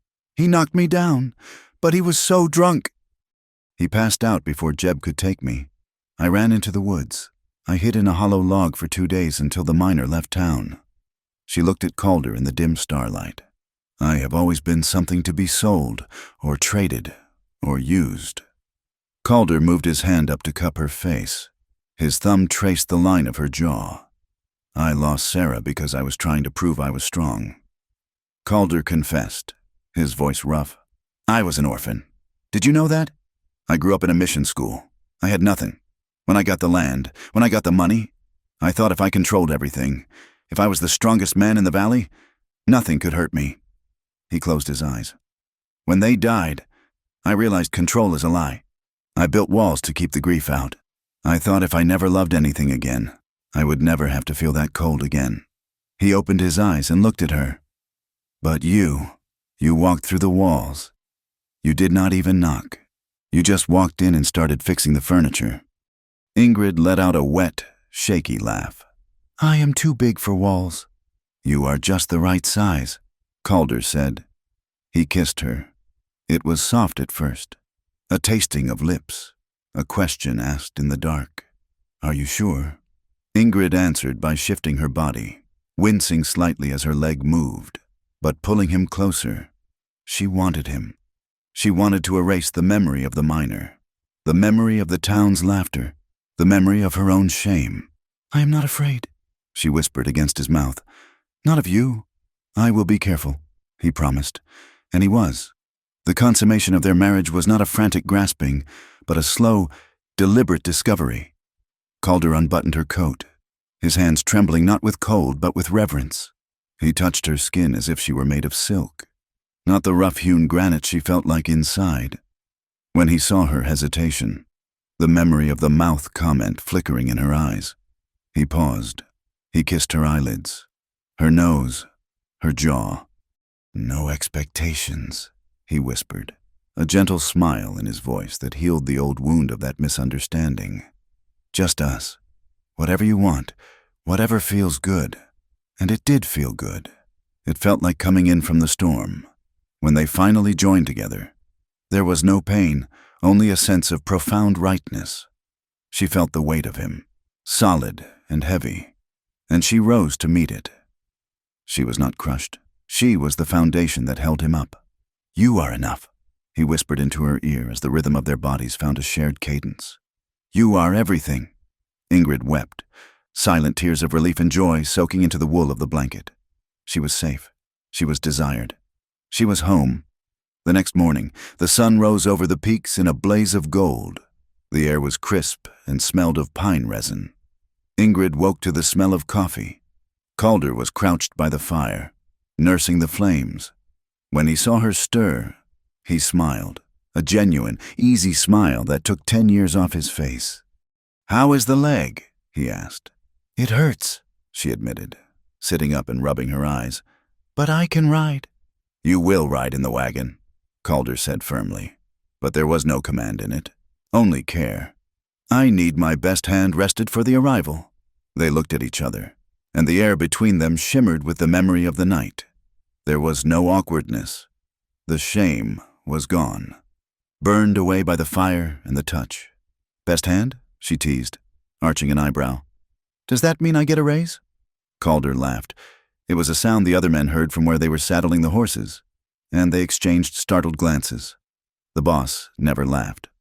"We will discuss your wages," Calder said, walking over and helping her stand, his arm lingering around her waist longer than necessary. "But I suspect you will be expensive." The drive to the high pasture took 2 more days, but the mood had shifted. The fear was gone. They worked as a single unit. When they finally crested the last ridge, the basin opened up before them. It was a miracle. A bowl of lush, green grass fed by a crystal-clear lake of snowmelt that reflected the sky. The cattle smelled the water and broke into a trot, their thirst driving them into the shallows. The men cheered, waving their hats. Ingrid sat on the wagon seat, smiling as she watched the herd drink. They were saved. They stayed for 3 weeks, letting the cattle fatten up on the rich grass. It was a time of peace. Ingrid and Calder spent their evenings by the fire, talking about the future, about the house, about names for the children they might one day have. They were happy, but the world below had not stopped turning. The descent was easier, the cattle stronger and heavier. But as they neared the valley floor, the air changed. It no longer smelled of pine and sage. It smelled of ash. Calder smelled it first. He pulled his horse up, his nose twitching. "Smoke," he said. They pushed hard for the last 10 miles. As they came over the rise that overlooked the ranch, their hearts stopped. The land around Ward's Crossing was black. A fire had swept through the valley. The lower pastures were a charred wasteland of soot and skeletal brush. They galloped toward the ranch house. The main house was still standing, thank God for the wide clearing around it. But the large hay barn was gone, reduced to a pile of smoldering timbers. The corrals were scorched. Jonah met them in the yard. His face was blackened with soot, his eyebrows singed off. "We saved the house," Jonah croaked, coughing. "But we lost the hay barn and the winter feed." Calder swung down from his horse, his face twisting with a dark fury. "How? The lightning?" "No lightning," Jonah said, spitting black saliva. "It started at night, 3 separate fires, along the fence line." Ingrid climbed down from the wagon, favoring her bad leg. She walked to Calder's side, her hand finding his arm. "Arson," she said, the word heavy and cold. We saw tracks, Jonah confirmed. Shod horses, headed toward the double bar. Later that day, Billy, the boy Ingrid had saved, rode in from town. He looked shaken. I heard talk, Billy said, standing on the porch, twisting his hat in his hands. At the saloon, before the fire started, Seth, he was drinking with some of Rourke's men. He was bragging, said he was going to light a candle for the happy couple. Calder's hand went to his gun belt. His knuckles were white. Seth, the sheriff? Ingrid asked. Billy shook his head. I told him. Boss, I told Sheriff Miller what I heard. He laughed, said it was just drunk talk. Said unless I saw Seth strike the match, there is no proof. He is eating dinner at Rourke's table every Sunday. The injustice of it burned hotter than the fire. They had saved the herd, only to come home to a ranch that had been hamstrung. The winter feed was gone. They would have to buy hay at inflated prices Silas Rourke would likely control. Ingrid felt a cold dread settle in her stomach. This was not just business. This was hate. In town, the rumors were already swirling. Ingrid and Calder rode in the next day to assess the damage to the supply lines. As they walked down the boardwalk, the atmosphere was poisonous. Cursed, a woman whispered as they passed. That ranch is cursed. First the blizzard, now the fire. It is the giant, another muttered. She brought it. It is an omen. A woman that size. Nature is trying to purge the land. I heard she communes with the devil, a man said, spitting tobacco juice near Ingrid's boot. That is why the fire didn't touch the house. The devil protects his own. Ingrid kept her head up, though the words stung like hail. Calder walked beside her, his hand resting conspicuously on the butt of his revolver, his eyes daring anyone to speak louder. But not everyone looked away. Mrs. Higgins, the widow whose fence Ingrid had repaired weeks ago, was sweeping her stoop. When she saw Ingrid, she stopped. She looked at the charred hills, then at the tall woman walking with a limp. Mrs. Ward. Mrs. Higgins called out. The gossipers fell silent. I have some salve for that leg, the widow said, her voice clear and kind. And a jar of peaches. You come by before you leave. Ingrid blinked, surprised. Thank you, Mrs. Higgins. And then Billy, who was loading supplies at the general store, saw them. He dropped a sack of flour and walked into the middle of the street. You folks shut your mouths, Billy said to the group of men on the corner. He was young, but his voice was steady. Mrs. Ward saved my life. She pulled me out from under a steer while you lot were sitting here drinking whiskey. She is twice the man any of you are. The men grumbled, but they looked away, shamed by the boy's conviction. Calder looked at Billy, a fierce pride in his eyes. He looked at Ingrid. It is starting, Calder said quietly. The cracks in the wall. Let us hope the wall falls before the roof does, Ingrid replied, looking toward the Double Bar Ranch in the distance. Because Silas Rourke is not done. She squeezed Calder's hand. She was battered. She was limping, and she was surrounded by enemies. But she was no longer afraid. She was a wife, a partner, and a survivor, and she was ready for war. The envelope that arrived 3 days after the fire was not stained with soot, nor did it smell of smoke. It was clean, crisp, heavy cream paper, delivered by a clerk from town who refused to make eye contact as he handed it to Calder. Calder stood on the porch, the charred skeleton of his hay barn smoldering in the distance behind him, and broke the wax seal. He read the document once, his face turning to granite. Then he read it again. What is it? Ingrid asked. She was leaning against the porch railing, favoring her injured leg.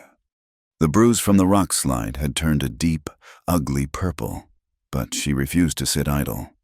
A notice of seizure, Calder said, his voice terrifyingly calm. For unpaid water dues, and a petition to review the competency of the land management. Unpaid dues? Ingrid frowned, stepping closer to look at the dense, looping script. But we paid the county assessment in the spring. I saw the ledger. This is not from the county, Calder said, crumbling the paper in his fist. This is a private claim filed by the Double Bar. Silas Rourke claims that because the creek originates on his land, we owe him retroactive usage fees for the last 5 years. He has petitioned Judge Holloway to seize the deed to the lower pasture as collateral until the debt is paid. That is theft, Ingrid said, her voice rising. He dammed the creek, starved the cattle, set fire to the grass, and now he wants to charge us for water he stole? It is legal theft, Calder replied, turning his back to her and looking out at the ruined land. Holloway's a circuit judge who likes fine whiskey and easy verdicts. Rourke has been feeding him both for a decade. Calder walked to the edge of the porch steps. The old, cold distance had returned to his eyes, the look he wore when she first arrived, the look of a man who believed he was alone in a hostile world. I will go to town in the morning, Calder said, his voice flat. I will speak to the lawyer. You stay here, keep the house locked. If Seth or any of Rourke's men come near the gate, you shoot into the air. I am coming with you, Ingrid said. No, Calder snapped. He did not turn around. This is ugly business. Ingrid, Rourke will use everything he has. He will use you. He will drag your name through the mud to prove I am unfit. I will not have you sitting there while they stare at you. They stare at me anyway, Ingrid argued, limping forward and grabbing his arm to force him to look at her. Let them stare. This is my ranch, too. Calder, you put my name on the Bible in the church. You put your ring on my hand. Do not try to hide me away like a shameful secret now. It is not shame, Calder exploded, shaking her hand off. It is protection. Look at this place. Ingrid, look at the barn. Look at your leg. Everything I touch gets burned or broken. I am trying to keep you out of the fire. I walked through the fire to get to you, she shouted back, her height suddenly seeming to fill the porch, casting a shadow over him. I dragged a man out from under a stampede. Do not treat me like a porcelain doll just because you are scared. I am not Sarah. I will not break because the wind blows. The name of his dead wife hung in the air between them, heavy and sharp. Calder flinched as if she had slapped him. He looked at her, at the fierce set of her jaw, the fire in her pale eyes, the sheer, undeniable strength of her. He let out a long, ragged breath, his shoulders slumping. You are stubborn, he muttered. I am a ward, she countered. Calder looked at her for a long moment, then gave a sharp, reluctant nod. Pack a lunch. It will be a long day. They did not fight alone. In the days leading up to the hearing, they moved quietly through the valley, gathering the scraps of support that remained. They went to the small homesteads nestled in the rocky foothills, families who had watched Silas Rourke swallow up property after property. They spoke to the widow Higgins, who sat on her porch with a shotgun across her lap, watching her own drying well with hard eyes.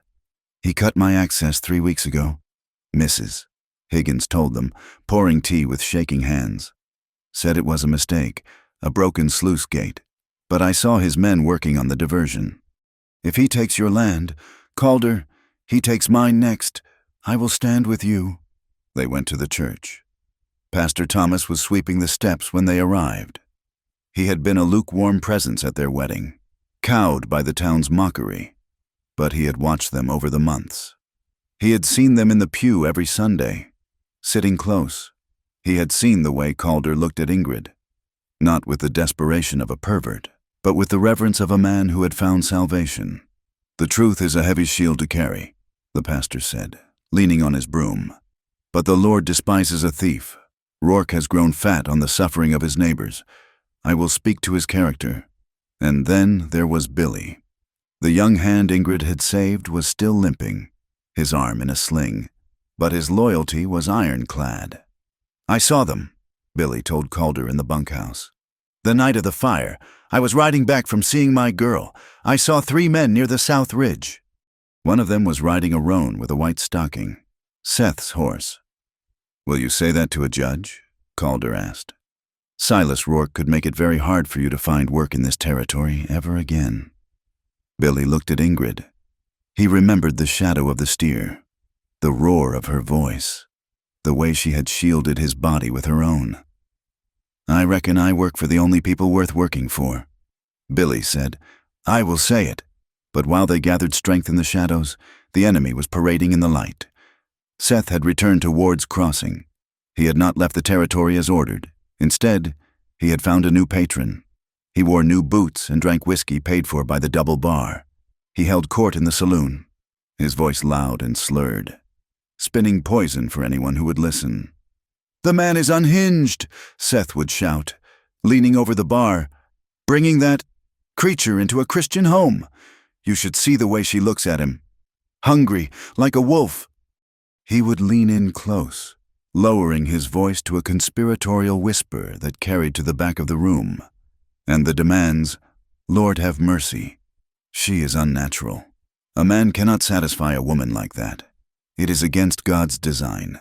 That is why the land is burning. It is a judgment." The town ate it up.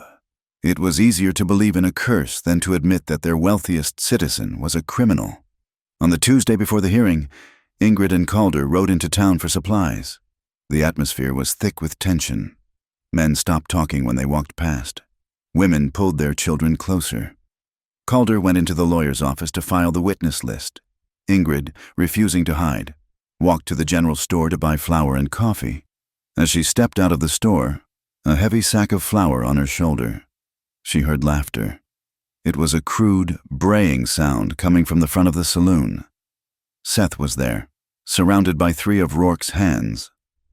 He was drunk, his face flushed. He saw Ingrid, and a nasty light came into his eyes. "Well, look here," Seth called out. "If it isn't the blushing bride." Ingrid tightened her grip on the flour sack and kept walking. "Do not walk away. Mrs. Ward," Seth jeered. "We were just talking about your appetite." He stepped off the boardwalk, blocking her path in the dusty street. The other men fanned out behind him, smirking. A crowd began to gather on the sidewalks. Shopkeepers, cowboys, wives, watching with bated breath. "I hear you have to be careful with that big mouth of yours," Seth said, raising his voice so the whole street could hear. "I hear you got confused on your wedding night. Did you figure it out, Big Inga? Did you figure out what a mouth is for?" The crudeness of it, the twisted repetition of her most vulnerable moment of innocence, hit her like a physical blow. The crowd murmured. Some laughed. Ingrid stopped. For months, she had shrunk. She had hunched her shoulders. She had looked at the ground. She had tried to apologize for the space she took up in the world. She looked at Seth. He was swaying slightly. He was cruel, and he was small. Ingrid shifted the 50-pound sack of flour from her shoulder to her left arm, as if it weighed nothing. She straightened her spine. She unfolded herself to her full height, 6 feet and 4 inches of hard muscle and righteous anger. She stepped toward him. Seth, expecting her to cower, blinked. He took a step back. "You," Ingrid said. Her voice was not a whisper. It was deep, resonant, and clear as a bell. "You speak of private things because you have no honor." She took another step. Seth backed up again. "You were fired because you are a lecher and a coward," she continued, her eyes boring into his. "You tried to touch me in the barn, and when I pushed you down, you ran to spread lies because your pride was bruised." The crowd went silent. This was not the cowering giant they had heard about. This was a force of nature. "I am a wife," Ingrid said, her voice ringing off the storefronts. "I work my land. I care for my husband, and I do not answer to a drunkard who lives on the charity of a thief." Seth's face turned a violent shade of red. The humiliation of being backed down by a woman, by this woman, was too much. "You shut your mouth, you freak!" Seth screamed. He lunged forward, his hand clawing for her arm, intending to drag her down into the dust. Ingrid dropped the flour sack. She braced herself to shove him again, but she didn't have to. A blur of motion tore from the doorway of the lawyer's office. Calder hit Seth like a freight train. He didn't punch him. He tackled him, driving his shoulder into Seth's midsection and taking him to the ground with a bone-jarring thud. The 2 men rolled in the dust. Seth swung wildly, landing a glancing blow on Calder's ear. Calder, cold and efficient, pinned Seth's arm with his knee and drew back his fist to finish it. "That is enough." The sheriff stepped out of the saloon, a shotgun in his hands. He racked the slide. "Get off him! Ward!" the sheriff barked. Calder froze, his fist hovering inches from Seth's bloody nose. He looked up at the sheriff, breathing hard. "He attacked my wife," Calder snarled. "I saw a woman provoking a man." The sheriff lied smoothly, lowering the gun toward Calder's chest. "And I see you assaulting a citizen. Get up, now." Calder slowly released Seth and stood up, raising his hands. Seth scrambled to his feet, spitting dust, grinning through split lips. "He is crazy. Sheriff," Seth panted. "Just like I said, dangerous." "You are lucky I do not lock you up until the hearing," the sheriff said to Calder. "Take your wife and get out of my town. If I see you causing trouble again, you will not make it to court." Calder looked at the sheriff, then at Seth, then at the silent, watching crowd. He walked over to Ingrid. He picked up the flour sack, dusted it off, and handed it to her. "Come," he said softly. They walked to the wagon in silence, surrounded by the hostile eyes of a town that had already convicted them. The ride home was brutal. The silence in the wagon was heavy with the realization of how deeply the deck was stacked against them. The sheriff was bought. The town was poisoned. When they reached the ranch, the sun was setting, casting long shadows over the burned pasture. Calder unhitched the horses with jerky, angry movements. "We should sell," he said suddenly. Ingrid stopped halfway to the house. She turned slowly. "What?" "I can get a broker from Cheyenne," Calder said, talking fast, staring at the ground. "We sell the stock. We sell the deed for whatever Rourke will give us. We take the money and we go. Oregon, maybe, or Montana. Somewhere they do not know us." "You want to run?" Ingrid asked, her voice quiet. "I want you to be safe," Calder shouted, spinning around. "Did you see their faces today? Did you hear the sheriff? They want to destroy us. Ingrid, I cannot fight the law and the money and the mob all at once." "So you will give Silas Rourke exactly what he wants?" Ingrid demanded. "You will let him win. I will let us live." Calder slammed his hand against the side of the wagon. "I do not care about the land. It is dirt. I care about you." "You care about your pride," Ingrid yelled back. It was the first time she had ever raised her voice to him in anger. "You cannot stand that they laugh at you. You cannot stand that you made a mistake by marrying a giant, so you want to run away to a place where no one knows you bought a freak." Calder went still. The color drained from his face. He walked toward her, stepping into her space until they were chest to chest. "Do not say that," he whispered. "Do not ever say that." "Then why are we running?" she cried, tears of frustration hot in her eyes. "Why are you trying to erase us?" "Because I cannot bury you," Calder roared. The sound tore out of him, raw and jagged. "I cannot put another wife in the ground. Ingrid, I cannot survive it. If staying here means fighting until they burn this house down around our ears, then I will burn with it. But I will not watch you get hurt because I was too stubborn to leave." He was shaking. The confession hung in the air, stripping him bare. It wasn't shame. It wasn't pride. It was terror. He was a man who had watched his world freeze to death, and now he was watching it catch fire. Ingrid looked at him. She saw the terrified boy inside the hard man. She realized then that they were both running from the same ghost. She was running from the fear of being unwanted. He was running from the fear of losing what he loved.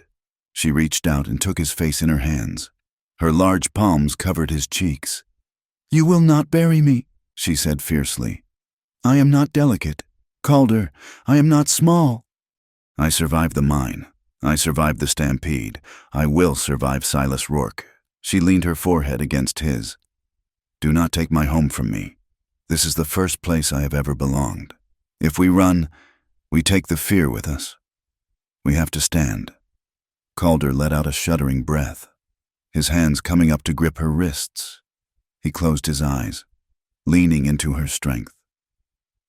"I am afraid," he admitted, his voice breaking. "I know," she whispered. "So am I, but we are afraid together. He pulled her into his arms, burying his face in her neck. They stood there in the dust of the yard, holding each other with a desperate, crushing intensity. There were no more walls. There was only the two of them, standing against the dark. That night, they did not just sleep. They clung to one another. There was no sex. The air was too heavy for that, but there was a profound intimacy. They lay wrapped together, skin against skin. His leg hooked over hers, her arm draped across his chest. Every time the wind rattled the window, Calder's arm tightened. Every time he flinched in a dream, she smoothed his hair. They were grounding each other, knitting their souls together so tight that no lawyer or sheriff could pry them apart. The day of the hearing was sweltering. The courtroom was a makeshift affair in the back of the town hall, a stifling room with peeling wallpaper and rows of wooden benches that smelled of sweat and old varnish. Silas Rourke arrived with two lawyers from the Capitol. They wore silk vests and carried leather briefcases. Rourke looked smug, nodding to the sheriff who stood by the door.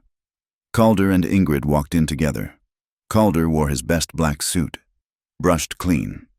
Ingrid wore a dress of simple blue calico that the dressmaker had finally altered for her.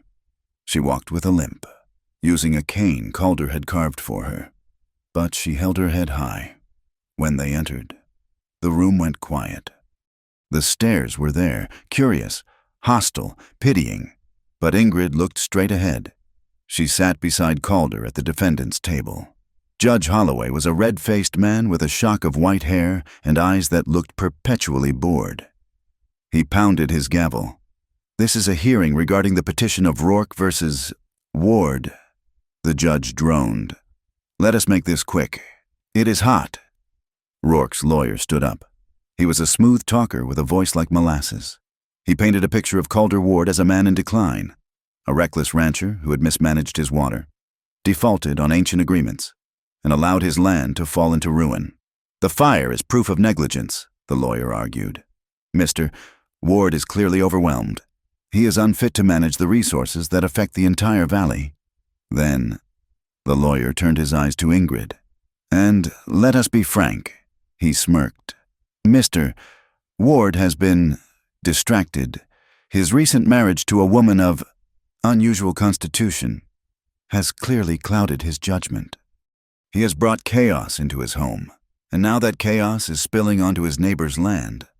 Calder shot to his feet. "Objection! My wife has nothing to do with water rights." "Sit down, Mr.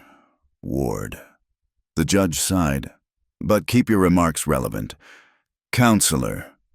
Calder gave his testimony. He spoke of contracts honestly made. He produced receipts of payment. He spoke with controlled anger. But Rourke's lawyers twisted his words, making him sound defensive and paranoid. Silas Rourke took the stand. He lied with the ease of a man who believed his own myth. He claimed he had only cut the water to save the creek from Calder's wastefulness. He claimed the fire was likely started by Calder's own incompetence. It was going badly. The judge looked ready to sign the seizure order just to get back to his whiskey. "Is there anyone else who wishes to speak for the defense?" the judge asked. Checking his watch, Ingrid stood up. The chair scraped loudly. As she rose, she kept rising. In the small room, she seemed to take up all the air. She towered over the lawyers. She towered over the sheriff. "I will speak," she said. Rourke chuckled. "Does the Circus Act have a legal opinion?" Calder started to lunge, but Ingrid put a hand on his shoulder, restraining him. She did not look at Rourke. She looked at the judge. "I am Ingrid Ward," she said. "I am the wife of this man, and I am the one who drove the cattle to the high basin." The judge blinked, looking over his spectacles. "You drove the herd." "We had no water," Ingrid said simply. "Mister." Rourke stole it. "So we went up. The lawyers say my husband is weak. They say he is distracted." She stepped out from behind the table. She walked to the center of the room. Her limp was visible, but it did not make her look weak. It made her look like a veteran. "My husband is the only man in this valley with the courage to face a drought without stealing from his neighbors," she said. Her voice was calm, devoid of the shame that had once choked her. "He tended to the herd while Mr. Rourke sat on his porch. He fought the fire while Mr. Rourke's men watched it burn. "This is hearsay," the lawyer objected. "It is truth," Ingrid's voice boomed, startling the judge. "I was there. I pulled a boy from under the hooves of a steer. I watched my husband clean the wounds of his men. You call me a distraction? You call me a freak?" She turned to face the crowd. She looked at the women who had mocked her in the sewing circle. She looked at the men who had laughed at Seth's jokes. "I am strong," she declared. "I am big, and thank God for it, because it took every inch of my strength to save what this man tried to destroy. If being a proper woman means sitting silently while a thief steals my home, then I am glad I am not one." The room was dead silent. Even Rourke looked unsettled. She had taken the very thing they used to mock her size, and worn it like armor. "I have witnesses," Ingrid said. Turning back to the judge, Billy stepped forward. He was pale, but he walked to the stand. He told the judge about the stampede. He told him about Ingrid saving his life. And then, looking Seth straight in the eye, he told the judge about the men he saw near the ridge on the night of the fire. "It was Seth's horse," Billy said clearly. "I would know that roan anywhere." Then the widow Higgins stood up. "Silas Rourke cut my water too," she announced from the back row. "Threatened to burn me out if I complained. Calder Ward is the only decent neighbor I have left." Another small rancher stood up. Then another. The mood in the room shifted. It was a physical thing, like the pressure changing before a storm. The fear of Silas Rourke was being replaced by the collective anger of a town that realized they had been bullied. The judge looked at Rourke, then at the wall of people standing up. He cleared his throat. He was corrupt, but he was not suicidal. He could see which way the wind was blowing. He banged his gavel. "The petition for immediate seizure is denied," the judge ruled. "The existing water rights of the Ward Ranch are upheld. Mr. Rourke, you will remove the diversion dam immediately." A cheer went up from the back of the room. Rourke's face went purple. "And regarding the fire," the judge continued, looking at Seth, "the sheriff will open a formal investigation into the allegations of arson. If these claims are substantiated, there will be hangings. It was not total victory. Rourke was not in chains, but the immediate threat was broken." Calder stood up. He looked at Ingrid. His eyes were shining with a pride so fierce it almost knocked the wind out of her. He did not care about the land in that moment. He only cared about the woman who had just stared down the whole town for him. Silas Rourke stood up, gathering his papers. He walked past them on his way out. He stopped in front of Calder and Ingrid. His eyes were cold. "Dead things. This is not over," Rourke hissed. "Winter is coming. Accidents happen in the dark." "Get off my land, Silas," Calder said, his voice low and dangerous. "Or the next accident will be yours." Rourke stormed out. Calder offered Ingrid his arm. "Mrs. Ward." Ingrid took it. She felt the heavy gaze of the town on her, but it felt different now. It wasn't just mockery. There was fear there. Yes, but there was also respect. They had seen the giantess fight, and they had seen her win. "Let us go home, Mr. Ward," she said. They walked out into the blinding sunlight, battered, limping, but standing tall together. The rains did not come as a gentle mercy. In the Wyoming Territory, mercy was a stranger. The drought broke in the middle of September with a violence that shook the ground. A thunderstorm that tore the sky open and dumped months of water in a matter of hours. The dry, cracked earth, baked hard as iron by the relentless summer sun, could not drink fast enough. The gullies turned into roaring torrents of brown foam. A section of the road leading to town washed out, crumbling into the ravine like dry cake. The wind hammered the ranch house, testing the repairs Ingrid and Calder had made. But the house held. Then, the violence settled into a steady, soaking rhythm. For a week, the world was gray and wet. When the clouds finally lifted, the air smelled rich and pungent, heavy with the scent of wet sage and living soil. The dust that had coated every surface for 2 years was washed away, replaced by a sticky, clinging mud that coated boots and wagon wheels alike. But with the mud came the green. It started as a haze on the hillsides, then deepened into true color. Tiny shoots of grass pushed through the scarred earth of the lower pastures. The cottonwoods along the creek, which had looked skeletal and dead, began to put out desperate, late-season leaves. The land felt wounded. Yes, the black scars of the fire were still visible, but it was alive. Ingrid and Calder worked side by side to repair the damage the floodwaters had done to the fencing. It was heavy, wet work. The mud sucked at their boots with every step, making a simple walk across the yard an exercise in strength. One afternoon, they were struggling to reset a post near the barn. The ground was slick as grease. Calder, putting his shoulder into the wood, lost his footing. His boots slid out from under him, and he went down hard, landing flat on his back in a puddle of sludge that splashed up to his chin. Ingrid gasped, dropping her shovel to reach for him. "Calder, are you hurt?" Calder lay there for a moment, blinking mud out of his eyes, looking at the gray sky. He looked utterly undignified. The formidable, terrifying rancher who had stared down a courtroom was now coated in muck. He sat up slowly, wiping a gloved hand across his face, smearing the mud further. He looked at Ingrid, who was hovering over him, her face twisted in concern. "I believe," Calder said, spitting a piece of grit from his tongue, "that the land is fighting back." Ingrid let out a short, startled sound. It was a laugh. She clamped a hand over her mouth, but it bubbled up again, a deep, resonant sound that shook her shoulders. Calder looked at her. A grin split his muddy face, white teeth shining in the grime. He started to laugh too. It was a rusty sound, unused to the light, but it grew louder. They laughed until their sides ached, sitting in the mud of their saved ranch, the tension of the last 6 months dissolving in the absurdity of the moment. "Here," Ingrid said, wiping tears from her eyes and offering her hand. Calder took it. She braced her feet and pulled him up with a single, smooth motion. He stumbled slightly into her, and his arms went around her waist to steady himself, mud and all. He held her there, pressing his forehead against hers. "We are a mess," he murmured. "We are standing," she replied. Their marriage had shifted.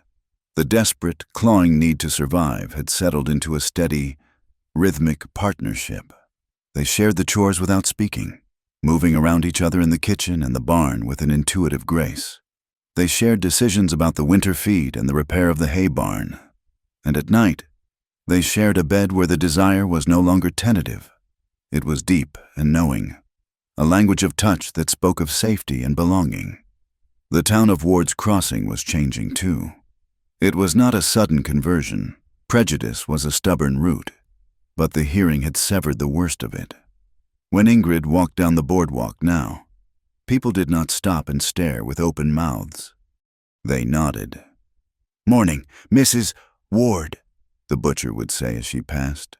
It was a small thing, but hearing her name instead of the whispers of giant or freak made Ingrid stand a little taller. She was no longer a curiosity. She was a neighbor. One afternoon, Ingrid was in the general store buying thread. A little girl, perhaps 5 years old, tugged on her mother's skirt and pointed. "Mama, look, she is so high up." The mother, a woman who had once guarded her children from Ingrid as if she were a contagion, hesitated. Then she sighed. "She is tall. Clara, it is rude to point." Ingrid turned. She saw the little girl's wide eyes, not fearful, just amazed, slowly, favoring her bad leg. Ingrid sank down onto one knee, even kneeling. She was eye level with the mother, but she focused on the child. "Hello, Clara," Ingrid said, her voice soft. "It is nice to see everything from up high, but sometimes it is hard to see the flowers." The little girl stepped forward, fascinated. She reached out a tiny hand and touched the fabric of Ingrid's sleeve. "You are big." "Yes," Ingrid smiled. "I am like a tree," the girl decided. "Yes," Ingrid agreed. "Like a tree." The mother looked at Ingrid, and for the first time, there was no pity in her eyes, only a quiet acknowledgement. "Come along. Clara, Mrs. Ward has business." But the most surprising turn came from the dressmaker, Mrs. Finch was a pinched-faced woman who had once loudly wondered if they made wedding dresses for circus acts. Ingrid was looking at a bolt of sturdy wool, intending to make a winter coat for Calder. Mrs. Finch approached her, clutching a pincushion like a shield. Mrs. Ward, the dressmaker said stiffly. Mrs. Finch, Ingrid replied, bracing herself for an insult. I noticed the blue dress. Mrs. Finch said, looking at the floor. The seams at the shoulder, they are pulling. Whoever altered it did not account for the breadth of the back. It serves well enough, Ingrid said defensively. It will tear if you lift anything heavy, Mrs. Finch said. She looked up, her expression awkward. I have a pattern. For a larger bodice, it allows for movement. If you bring the dress in, I could release the seams, make it fit proper. Ingrid stared at her. It was an olive branch, wrapped in criticism, but an olive branch nonetheless. Her first instinct was to refuse, to protect herself from the woman's sharp tongue, but she looked at the dressmaker's hands, calloused from needles, just as Ingrid's were from rope, and saw a tentative respect. Thank you, Ingrid said quietly. I would appreciate that. The seasons turned toward winter. The wind grew sharper, stripping the last leaves from the cottonwoods. And with the cold came a change in Ingrid's body. She had always been strong, tireless, but suddenly, the mornings brought a wave of nausea that sent her rushing to the wash basin. By midday, a heaviness settled in her bones that sleep could not cure. Her appetite, usually robust, became fickle. She knew what it was. She had seen it in the women of the mining camps. She was pregnant. The realization brought a rush of joy so intense it nearly knocked her over, followed instantly by a crushing wave of terror. She looked at her hands, huge, scarred, capable of breaking stone. She looked at her reflection in the darkened window, the broad shoulders, the towering height. You are an ox, her father's voice whispered from the grave. You are a beast of burden. You cannot carry a child. You will crush it. You are too hard. She kept the secret for 2 weeks. She wrapped her fear around her like a coat. She was terrified to tell Calder, not because he wouldn't want the child, but because she knew what the loss of a child did to a man. She knew the ghosts that walked the halls of the ranch house. If she failed, if her body was too unnatural to hold a baby, as the town had whispered, it would break him. But secrets were hard to keep in a marriage that had grown so close. One evening, Calder was oiling a harness by the fire. Ingrid was knitting, or trying to. Her hands were shaking. She set the needles down. Calder, she said. He looked up, sensing the change in the air immediately. What is it? Is it the leg? No, she said. She stood up. She felt she needed to be standing to say it, to be her full self. I have been tired lately. Calder frowned, putting the leather down. I have noticed. I thought perhaps the iron in your blood was low. I can get a tonic from the doctor. It is not low iron, Ingrid said. She took a breath that shuddered in her chest. I am with child. The silence that followed was absolute. The fire crackled, a log shifting with a shower of sparks. Calder went completely still. He stared at her, his face draining of color. For a heartbeat, Ingrid saw the flash of old terror in his eyes, the memory of a small coffin, of a silent house, of a blizzard that took everything. Her heart hammered against her ribs. He is afraid, she thought. He does not want this risk. But then, Calder blinked. He took a ragged breath. He looked at her stomach, hidden beneath her apron, and then up at her face. The fear was there. Yes, but he shoved it aside with a visible effort of will. In its place, a fragile, overwhelming wonder bloomed. He stood up. He walked to her, moving slowly, as if approaching a holy site. He did not speak. He dropped to his knees on the rug before her. Calder Ward, the man who knelt for no one, wrapped his arms around her waist. He pressed his face against her belly, his hands spanning her hips. Calder, she whispered, her hands hovering over his dark hair. Thank you, he choked out. His voice was thick with tears. Ingrid, thank you. He looked up at her, his gray eyes shining with moisture. "You are trusting me with this? After everything I lost?" "I trust you with everything," she said, tears spilling down her own cheeks. "I will keep you safe," he vowed, his voice fierce and low. "I will keep both of you safe. I swear it." The pregnancy changed the rhythm of the ranch. Calder became a hawk, watching her every move. "Do not lift that," he would say, taking a bucket from her hand. "Let Billy do it. I am pregnant. Calder, not invalid." Ingrid would protest. "My back is strong. Your back is carrying my son, or daughter," he would retort. "Sit down." It was a battle of wills. Ingrid feared idleness. She feared that if she stopped working, she would become useless. And if she was useless, the old insecurities would return. But as her belly swelled, hard and round against her dress, the physical toll became undeniable. Her back ached. Her balance shifted. She learned to accept help. She learned that sitting on the porch mending gear was still work. She learned that carrying life was the hardest labor she had ever done. But the ghosts were not entirely gone. As winter deepened, Calder began to wake in the night. He would sit up, gasping, his skin cold. "The snow," he would mutter, looking at the window. "Is it snowing?" Ingrid, heavy and warm, would reach for him. She would pull him down against her shoulder. "It is clear. Calder," she would whisper, stroking his hair. "The stars are out. There is no storm." "I heard the wind," he would say, his voice trembling. "I heard them crying." "You heard the coyotes," she soothed. "We are here. I am here. The baby is warm." She realized that for years. He had been the strong one, the protector. Now, it was her turn. She held his grief for him so he did not have to carry it alone. "This baby is not Thomas," she told him one night when the fear was particularly bad. "This is a new life. It does not replace what you lost. It is its own story." Calder held on to her like a drowning man.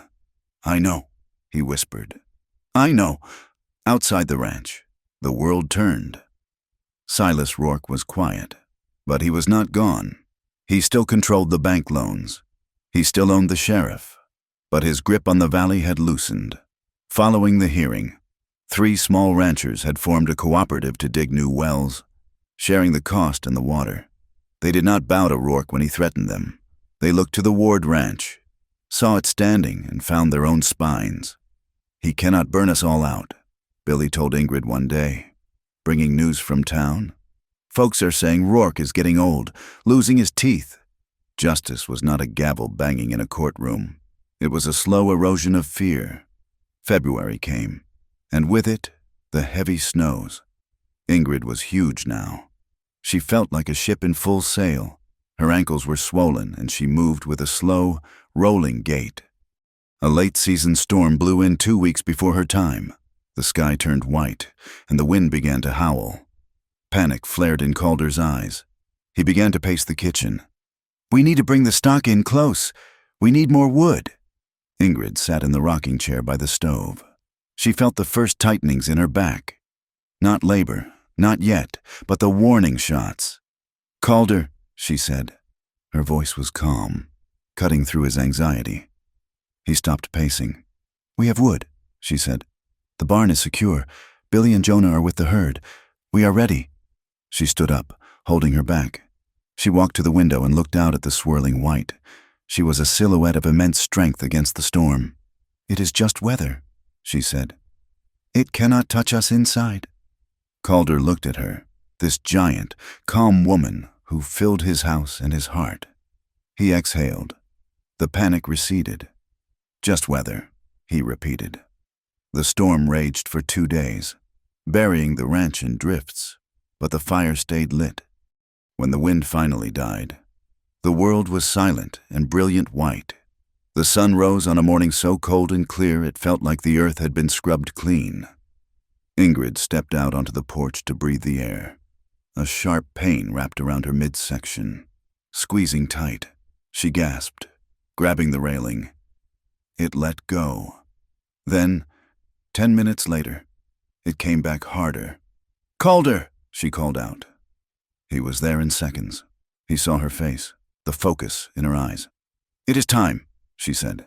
The next 12 hours were a blur of agony and endurance. The midwife, Mrs. Higgins, had arrived just before the roads became impassable, driven by Billy in a sleigh. The bedroom was hot, filled with the smell of boiling water and blood. Ingrid had faced hard labor in the mines. She had faced stampedes. She had faced the cruelty of men. But this was a different kind of battle. It was a war within her own body. She roared. She did not whimper. When the pain crested, she gripped the iron headboard of the bed and bent the metal with the force of her hands. "You are doing fine, Ingrid?" "Mrs." Higgins said, her voice steady. "You are built for this. Big hips, strong heart." Calder stood in the corner. He had promised to stay, but every scream tore a piece of his soul away. He was terrified. He remembered the silence of the other birth, the one he missed. He remembered the stillness. "Calder!" Ingrid gasped during a lull. He rushed to her side, grabbing her hand. "I am here. Do not run," she whispered, sweat plastering her hair to her forehead. "I need you to see this. I need you to see that we live. I am not going anywhere," he promised, tears running down his face. "I am right here." The final push took everything she had. She felt as if she were being torn apart, as if her giant body was finally breaking under the strain of being human. "Push, Ingrid, push!" Mrs. Higgins shouted. With a final, earth-shattering cry, Ingrid bore down. And then a sound filled the room. A loud, angry, sputtering wail. "It is a boy!" Mrs. Higgins laughed. "And Lord have mercy, look at the size of him." Calder collapsed onto the side of the bed, burying his face in the mattress, sobbing with relief. Mrs. Higgins cleaned the child and wrapped him in a worn flannel blanket. She handed the bundle to Calder. Calder sat up. He held his son. The baby was heavy, solid, with a tuft of black hair and lungs that promised he would be heard. He was not fragile. He was a ward. Calder looked down at the child, then across at Ingrid. She was pale, exhausted, her hair a wet halo around her head. She looked at him with eyes that were heavy but shining. "He is loud," she whispered. "He is perfect," Calder said. He stood up and walked to the bed. He laid the baby in the crook of her arm. Ingrid looked down at the small, red face. She touched the tiny fist. The years of shame, the voices of the miners, the town gossips. Her father crumbled into dust. She was not a monster. She was a mother. She had created life, her body, her size, her strength. It was all for this. It was all good. The room quieted. Mrs. Higgins went downstairs to make coffee. The neighbors who had waited in the kitchen went home. Ingrid and Calder sat together in the fading light of the afternoon. The baby slept in a cradle Calder had built from oak, sturdy enough to hold a bear cub. Outside, the sun was setting, casting a pink glow over the snow-covered fields. The land was still harsh. The winter was far from over. Silas Rourke was still out there, plotting his next move. The cattle would still need feed. The work would never end. "What shall we name him?" Ingrid asked softly. "Eric," Calder said. "For your grandfather, the one you told me about, the sailor." "Eric," she tested the name. "It is a strong name." "He will need to be strong," Calder said, looking out the window at the vast, indifferent landscape. "This is a hard land." "It is," Ingrid agreed. She reached out and took Calder's hand. "But he will not be alone." "No," Calder said, squeezing her fingers. "He will never be alone." 3 weeks later, the snow began to melt. The morning broke with a sky the color of a robin's egg. The air was crisp, but the bite of deep winter was gone. Ingrid stepped out onto the porch. She wore her blue dress. The bodice let out to fit her properly, and a heavy shawl. In her arms, she held Eric, wrapped tight against the chill. She stood there, 6 feet and 4 inches of woman, looking out over the valley. She saw the smoke rising from the chimney of the bunkhouse where Billy and the new hands were waking up. She saw the cattle moving in the lower pasture, their breath pluming in the air. She saw the fences she had built, standing straight and true. The door opened behind her. Calder stepped out. He did not speak.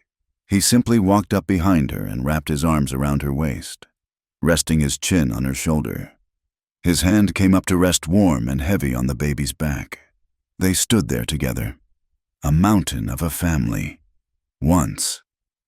This landscape had seemed determined to break her. It had thrown dust and fire and hatred at her feet. It had tried to tell her she was too big to belong. Now, she stood tall within it. She matched the scale of the mountains. She matched the vastness of the sky. She felt Calder's breath against her neck, steady and warm. She felt the weight of her son in her arms. She felt the solid timber of the porch beneath her boots. Ingrid Sorensen Ward took a deep breath of the cold, wild air. She was exactly where she was supposed to be, and she was loved, exactly as she was. Thank you for listening to the story of Ingrid and Calder. I hope you enjoyed this journey through the dust, the heartache, and the healing of the American West. I would love to know where you are listening from. Please leave a comment below and share your location.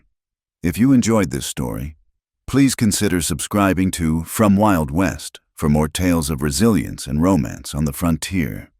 I invite you to share your thoughts on the story in English in the comments section. Your feedback helps bring these stories to life.